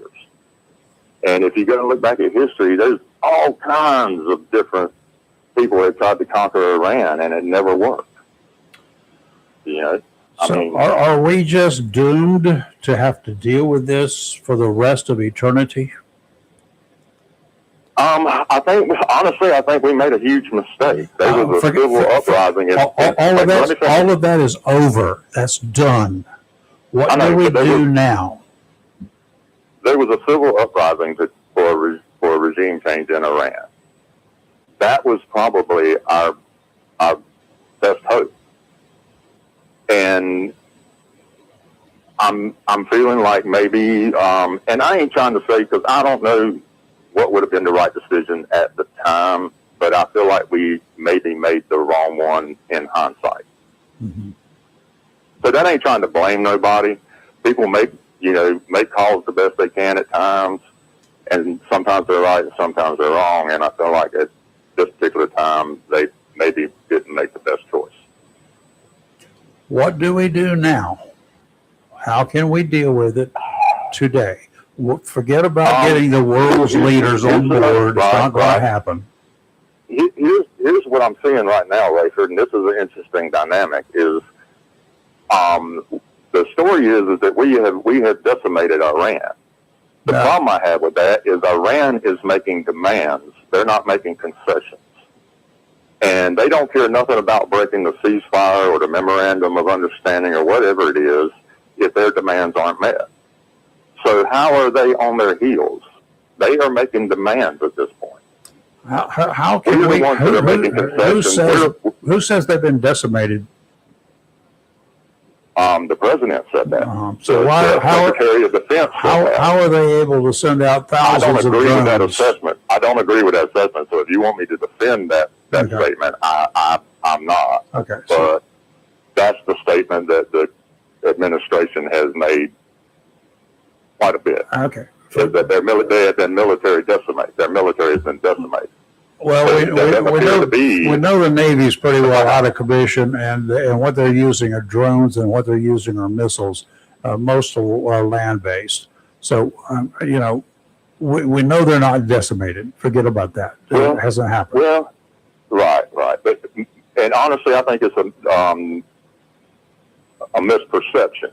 Their conventional Navy may have been decimated, but their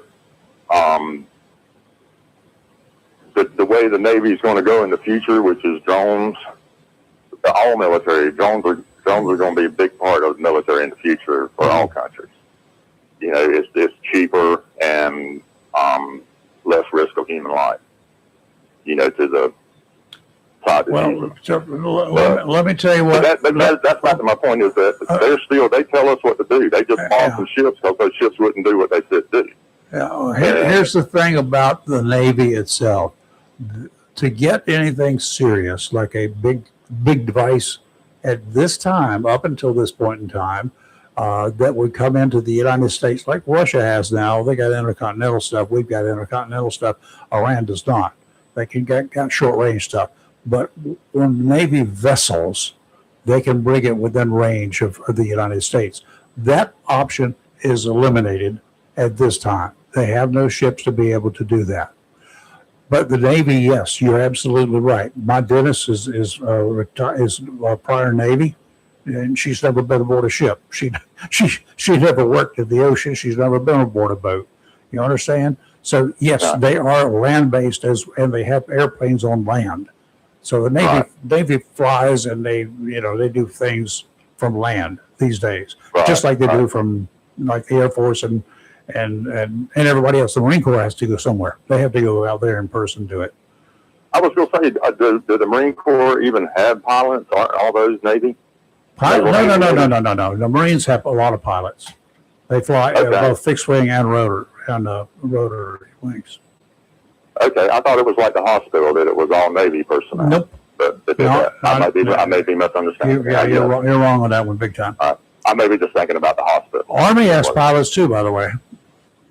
I knew that, but I thought that Marines, that when you got up to the medical and the aviators, that they were naval aviators, but I may be mistaken on that. No, they're not. Now, I am correct about the medical staff. Yes, for the most part. At the Naval, because it's the Naval Hospital. At the Naval Hospital. Right. Absolutely. But go ahead. I'm sorry. They may have Marine medics. They generally don't call them corpsmen because that's a Navy rank, but there are Marines who are classified as medical personnel. Right. I got you. Mostly in the field, but yes. All right. But with the Iran thing, I guess the two biggest things is that any deal we make, we're going to have to get the rest of the world to agree to put that pressure on them. I don't know what kind of deal we're going to make because, like I said, right now, they seem to be making demands, not concessions. Yep, they are. And the only thing I've heard we say is that we're going to release billions of dollars to them, which is a concession. So, honestly, I don't understand how, where we're at in this whole thing. If they're making demands and we're making concessions, that sounds, like they're in charge. But, I'm no expert on this by no means. I'm not even an amateur. I'm just a dumb country boy asking why. We can all ask why, and I'm just trying to find some feelings about what you would be happy with, what you would be satisfied with, besides world peace. In the real world today, what would you be satisfied with and bringing Tehran under control to keep them from hurting us? Well, honestly, Rayford, I might be wrong about this, but we brought down the Soviet Union with blue jeans, not bombs. That. Okay. So, I mean, that might be worth thinking about,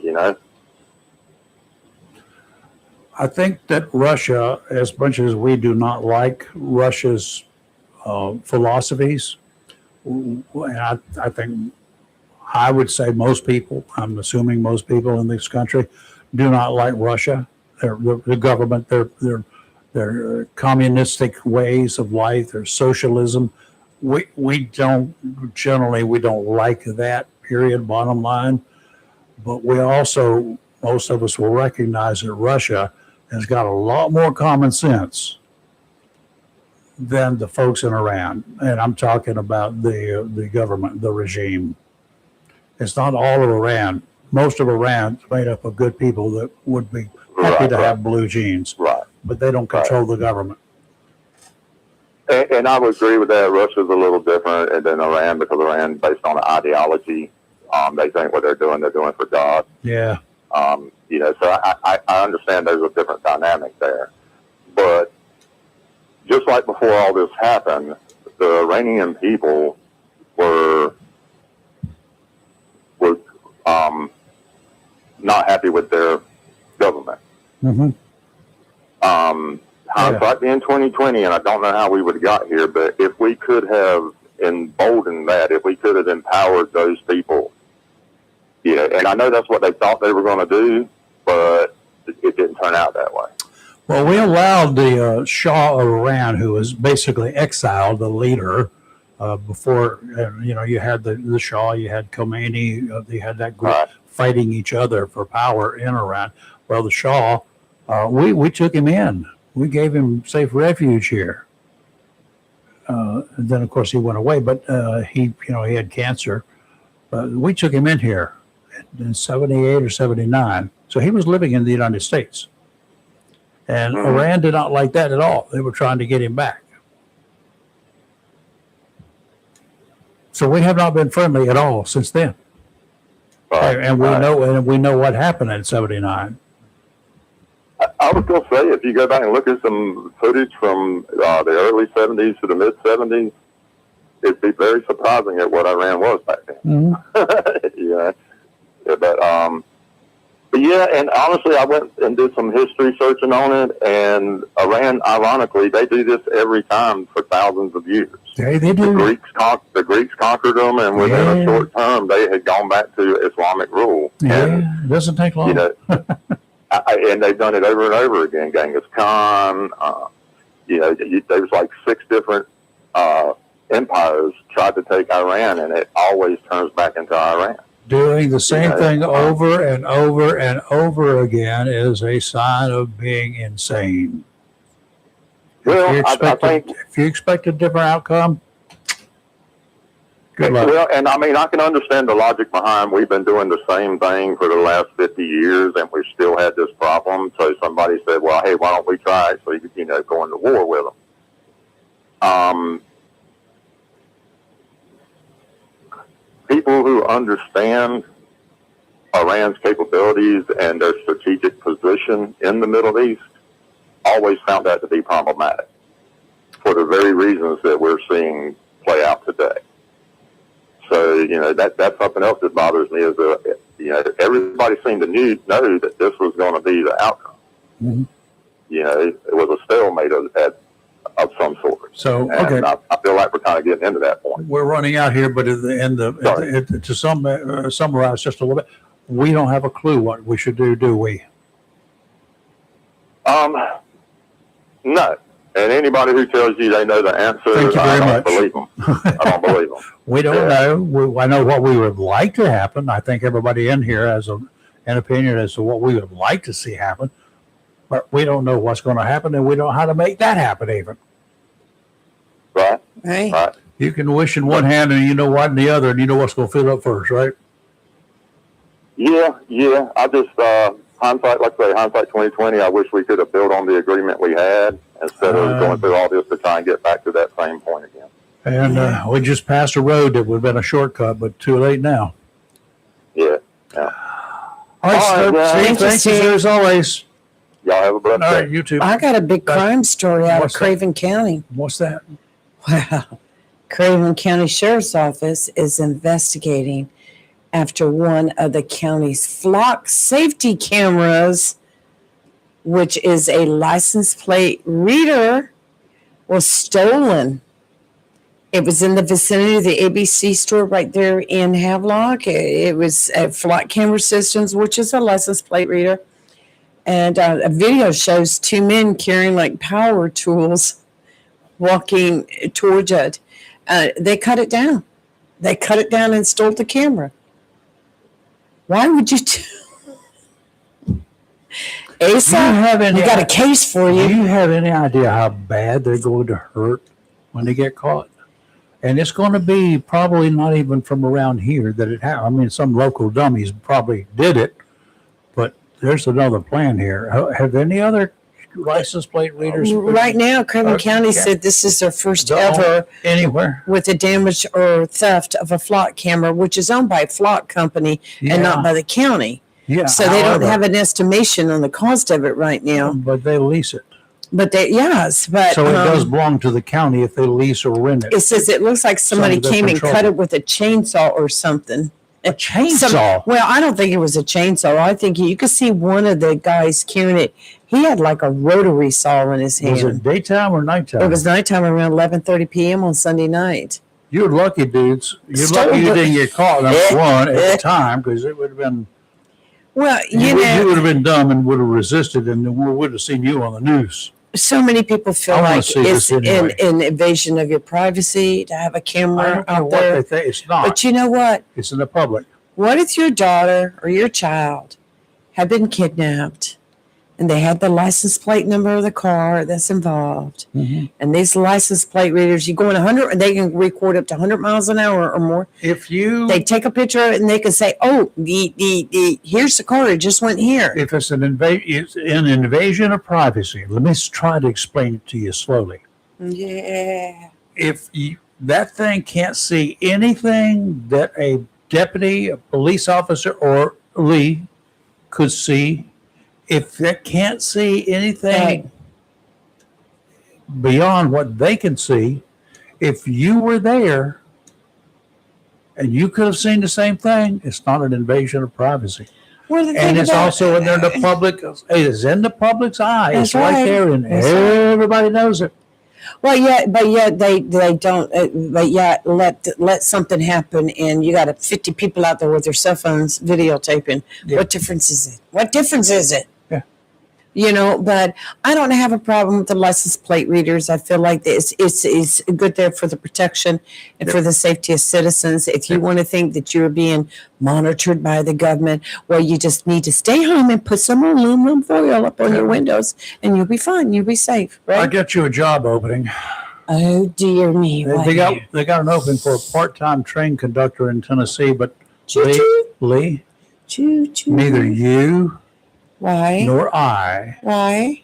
will even get an interview for that job Why? because we can't. Why? And it's not because you're a woman, not because I'm an old white guy. Let me tell you what happened. Oh my gosh! Let me tell you what happened. Then you will understand why we're banned. I'm calling Elon. Go and ahead. they don't even know who we are. Ready? Ready? A Tennessee Transit Agency has apologized and Oh, then boy. fired a part-time conductor, a railway conductor, after video spread online showing him celebrating Independence Day by calling the United States the greatest country on the face of the planet. What? What's wrong with that? Because I know where this is going, and I'm going to get mad. Go ahead. And then telling everyone aboard and anywhere else that disagreed with him that they could just leave. Well, okay. All right. So far, so good. So you don't want to know anymore? No, I so far is good. Go ahead. Well, this conductor was fired after a TikTok video posted by Nathan Scherer captured him saying, "To the very, very few Americans in here, happy Independence Day. To the rest of you, welcome to the greatest country on the face of the planet. And if you disagree, you can leave." Yeah. Yeah. I go, Okay. well, I like it. Haven't we said this a few times? Yes. See why we aren't going to be Because we don't follow the we won't rules. even, That's we, right. we rewrite them. In the video, a person can be heard responding, "Shut up." Doesn't mention what language he was speaking when he said, "Shut up." Didn't he realize he still had yet to go to the train station? Oh. The part-time conductor was identified as Jack Peterson. Mm-hmm. The Incline Railway, which first opened in 1887, is owned and operated by the Chattanooga Area Regional Transportation Authority, also known as CARTA, and as a part of Lookout Mountain Attractions, was given the video. Broadcast reports say a railroad boss met with Peterson, then fired him on the spot. The railroad man told reporters and railroad employees that he and the company agree that the U.S. is a great nation, but every person is considered welcome aboard the train, not just Welcome. Americans. And then he apologized for the part-time conductor's comments. Why? Now, he also, this same guy or another railway boss did meet with Peterson and said, "You know what? You can work out some time here, and you weren't on a job very long. You were a part-timer, yada, yada, yada, yada, yada. You know, give it a little time, and you can reapply for the job. And, we could put you under some training, and maybe you could get back on board." Anyway, whatever. Please. So do you have thoughts about this one? Yeah, I have thoughts. Happy Independence Day. That's when it happened, too, on the 4th of July. 910-333-0139. Lee, speak your mind. Keep in mind, words count. It's just, I don't even know where to begin. It's just a shame that, I talked to you when we came back in Monday morning, started off that morning. First thing I wanted to do was talk about the patriotism that I observed over the weekend. I was at the festival all day in the hot heat. And Onslow County did a splendid, beautiful job. She was sweating red, white, and blue. I was glistening. Yes. The festival was a fantastic event. Thank you, Onslow County. But the patriotism that I saw, it had me overwhelmed. Everybody I saw, people that come up and talk to us, they were wearing some form of 4th of July Absolutely. wear. Yeah, whether it be a hat, whether it be a shirt. I mean, I had the sunglasses, I had all my stuff on. But the thing about it is that people were so patriotic, and they talked about their patriotism. You They could talked feel about it the in USA. air, You could yes. feel it. It was just, and not one cross word. Everybody was so nice to everybody. It was just like the neighborhood out having a picnic together. It was awesome. It was awesome. And so a train conductor said, God bless the USA, happy 4th of July. And if people want to make a... And the rest of you, if you don't like it, you can go home. I mean, we say that about Yankees around here. You come down here, and you raise can about it. That road goes north too. Y'all can go back if you want to. Well, it's not a joke, but it's just the way we do things. Well, you talked about Yellowstone and the train station. These people that want to complain about it was the 4th of July. It's the USA, and you want to complain about somebody saying, if you don't like it, get off. I would have opened the door and helped them off. They don't want to be on there. They're about 40 miles an hour. Right over a cliff. Whoops. Wow. Oops. Oh, sorry. Chattanooga's got some close hanging. Sorry, officer. The door was open. They just got sucked out. And he was doing okay, but we brought him back on so we could try to revive him. He still was putting up a fuss, so we threw him off again. Whatever happened to the day that you might have been somewhere or doing something and somebody said something you didn't like? I mean, back in the day, it was like you just smiled and went on. Or did your own thing. You might be able to respond, and then you'd have moved on. Yeah, I mean, but whatever happened to that day? Why do we have to agree with things we don't agree with? I'm working on this one. Oh. And I'm a wee bit confused. All We right. all know the new presidential Air Force One has been delivered for use by Yes. the president, right? Yes. We know that Trump has flown aboard it, right? Mhm. We know that Trump has received threats from Iran after he ordered additional military strikes on the rogue jerks running the country, right? Right. We know that Trump has been meeting with world leaders in Turkey about a variety of topics. And of course, Iran is pretty much at the center of talks with leaders far and wide. We know that, right? But Yeah. when he said he was not taking the new plane back to the United States or on its next flight, some people misquoted him. All sorts of speculation arose. Part of that involved the threats by Iran against Trump. The president addressed the speculation, seemingly dismissing the threats having anything to do with him catching another ride on the old Air Force One. Right. It appears he will join the new plane in England. Why is he going to go to England to get aboard the new Air Force One?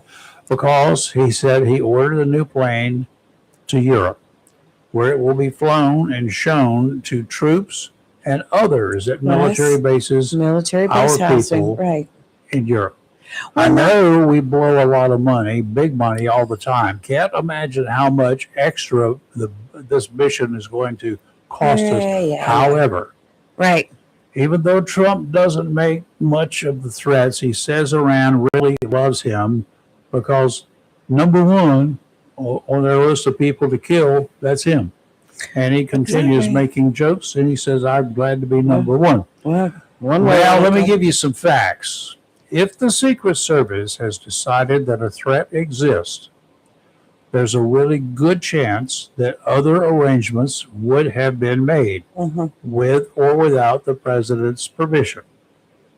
For me, I don't know this, as the crew of Air Force One, the new one, including the flight crew, any support and security staffers, if the Secret Service thought enough to run an empty plane, perhaps as an effort to smoke out Iran, then I'd probably request a ticket on a U.S. airliner and go back home and get me another job. They're not going to tell us. But anyway, They don't tell us this. the new jet is not equipped with the same missile detection system Not yet. and countermeasure systems as the older Air Force One. And if I was flying where he was flying to, I want to be in my baby, the one I know.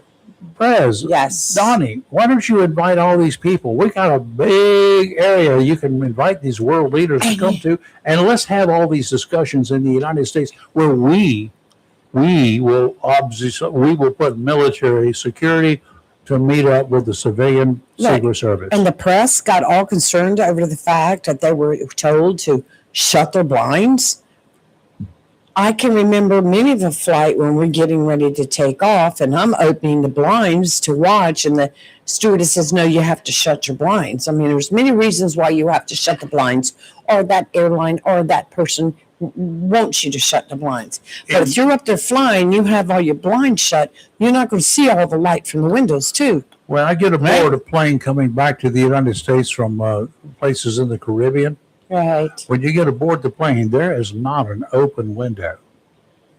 They're all shuttered. Why? Because that plane's been sitting down on the runway on the tarmac for a while. It is hot. Sun's coming in. It's hot. There's lots of reasons. Yes, I So agree with that. They always do that. But I've never had them tell me to shut up on takeoff or anything like that. I have had Have it. you? Yes, I But I'm have. sure I there- thought it was unusual, and I'm like, why? I want to There watch. may be good reasons. But yeah, who knows? I don't know. But the press Maybe was. you're one of those that don't want you screaming. Okay. No, I got past that after the first flight. Let me see what we have here. Oh. Nothing else right now. We got to go.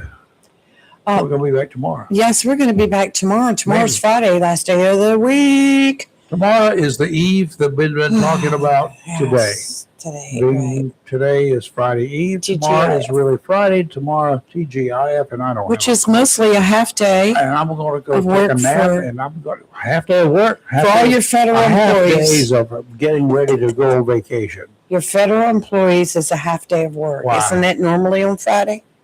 Why is it a half day? Most federal workers, have you ever tried to call a government office at 3:00 in the afternoon on a Friday? You know the funny part? What's that? If you reporters would like to do a story, I can give you a good idea. Go and on a regular basis with a notebook, Mm-hmm. you and maybe a staff or another person at your station or your work, go and just about 1 o'clock, 2 o'clock on a Friday, every Friday for around 3 months. It won't take you very long, an hour a day. Go to different offices of different leaders of our community. I'm not doing it. Not my community. Yeah, go and say, hey, is so-and-so here? I like to, has he got just a minute? I know he's at lunch. What time will he be back? Well, I'm not sure. I believe he has a meeting after lunch. And so it'll probably be Monday when he gets back. See if that's not the canned response that you get. Right. Well, And then you can go and do a story on it. That would be fun. It won't be me. I want to get along with all our community leaders. It was fun. I will tell you that when it was done. I can remember back in the day, I working for the federal government, and Well, it wasn't just federal government. It was city, well, county. yeah. Go ahead. That's All right, who are we going to pick to call this afternoon? Who can we pick to call? No, we don't call them. We just go there. No, I'm going to call him. They'll say, I'm sorry, he's gone for the day. Anyway, be careful today. Highs looking like 98 degrees. High humidity. Yeah. Heat index is going to be high. See why I was not the most liked person within government. Stay home if you can. Stay inside the house if you can. Eat lots of watermelon, cucumber, grapes. You had extra watermelon you Yes. left, and See, I've not even eaten mine yet. That's why I brought you half of it, because I knew. I'm pretty close to taking care of that already. But it was cheaper to buy a whole melon than it was to buy a couple servings I already wouldn't cut buy up. that. No, I've That's never, not I've the same. never done. Not no, the same. Never done that. I have to Okay. go check on my sister-in-law's melons. Her cantaloupes. I'm going to go snatch one out of her garden. Anyway, everyone have a very peaceful, safe day. Wait for it to say. Have a great rest of your day, and I'm ready to take a nap. So excuse me, I had to do Mountain Dew and chocolate this morning Yes. to wake up. I don't know what's wrong. I think that you're. I think that you. It's all caught up with me. It's all caught up what with some you. people will You say. were going very. You and your wife were going very strong there for about a week, out in the heat every day, all day We long. both were, and she. I think it took a lot out of She you. is tired. I'm tired. Yeah, and We're she just- had that big thing yesterday, so Oh yeah. I think that y'all just need to lay under the fans and Yeah. kick back today. Yeah. And Timmy, if you're still listening, I put your formula to work yesterday. I mixed up a batch, Oh, and For the- and things died. for the outside, yes. Yes. Okay, we'll see you in the morning, y'all. All right, see you You're then. live and local Real Talk, where we are finally awake, but we're never going to be woke. Amen. Up, All right. down, in, whatever. Goodbye. Bye.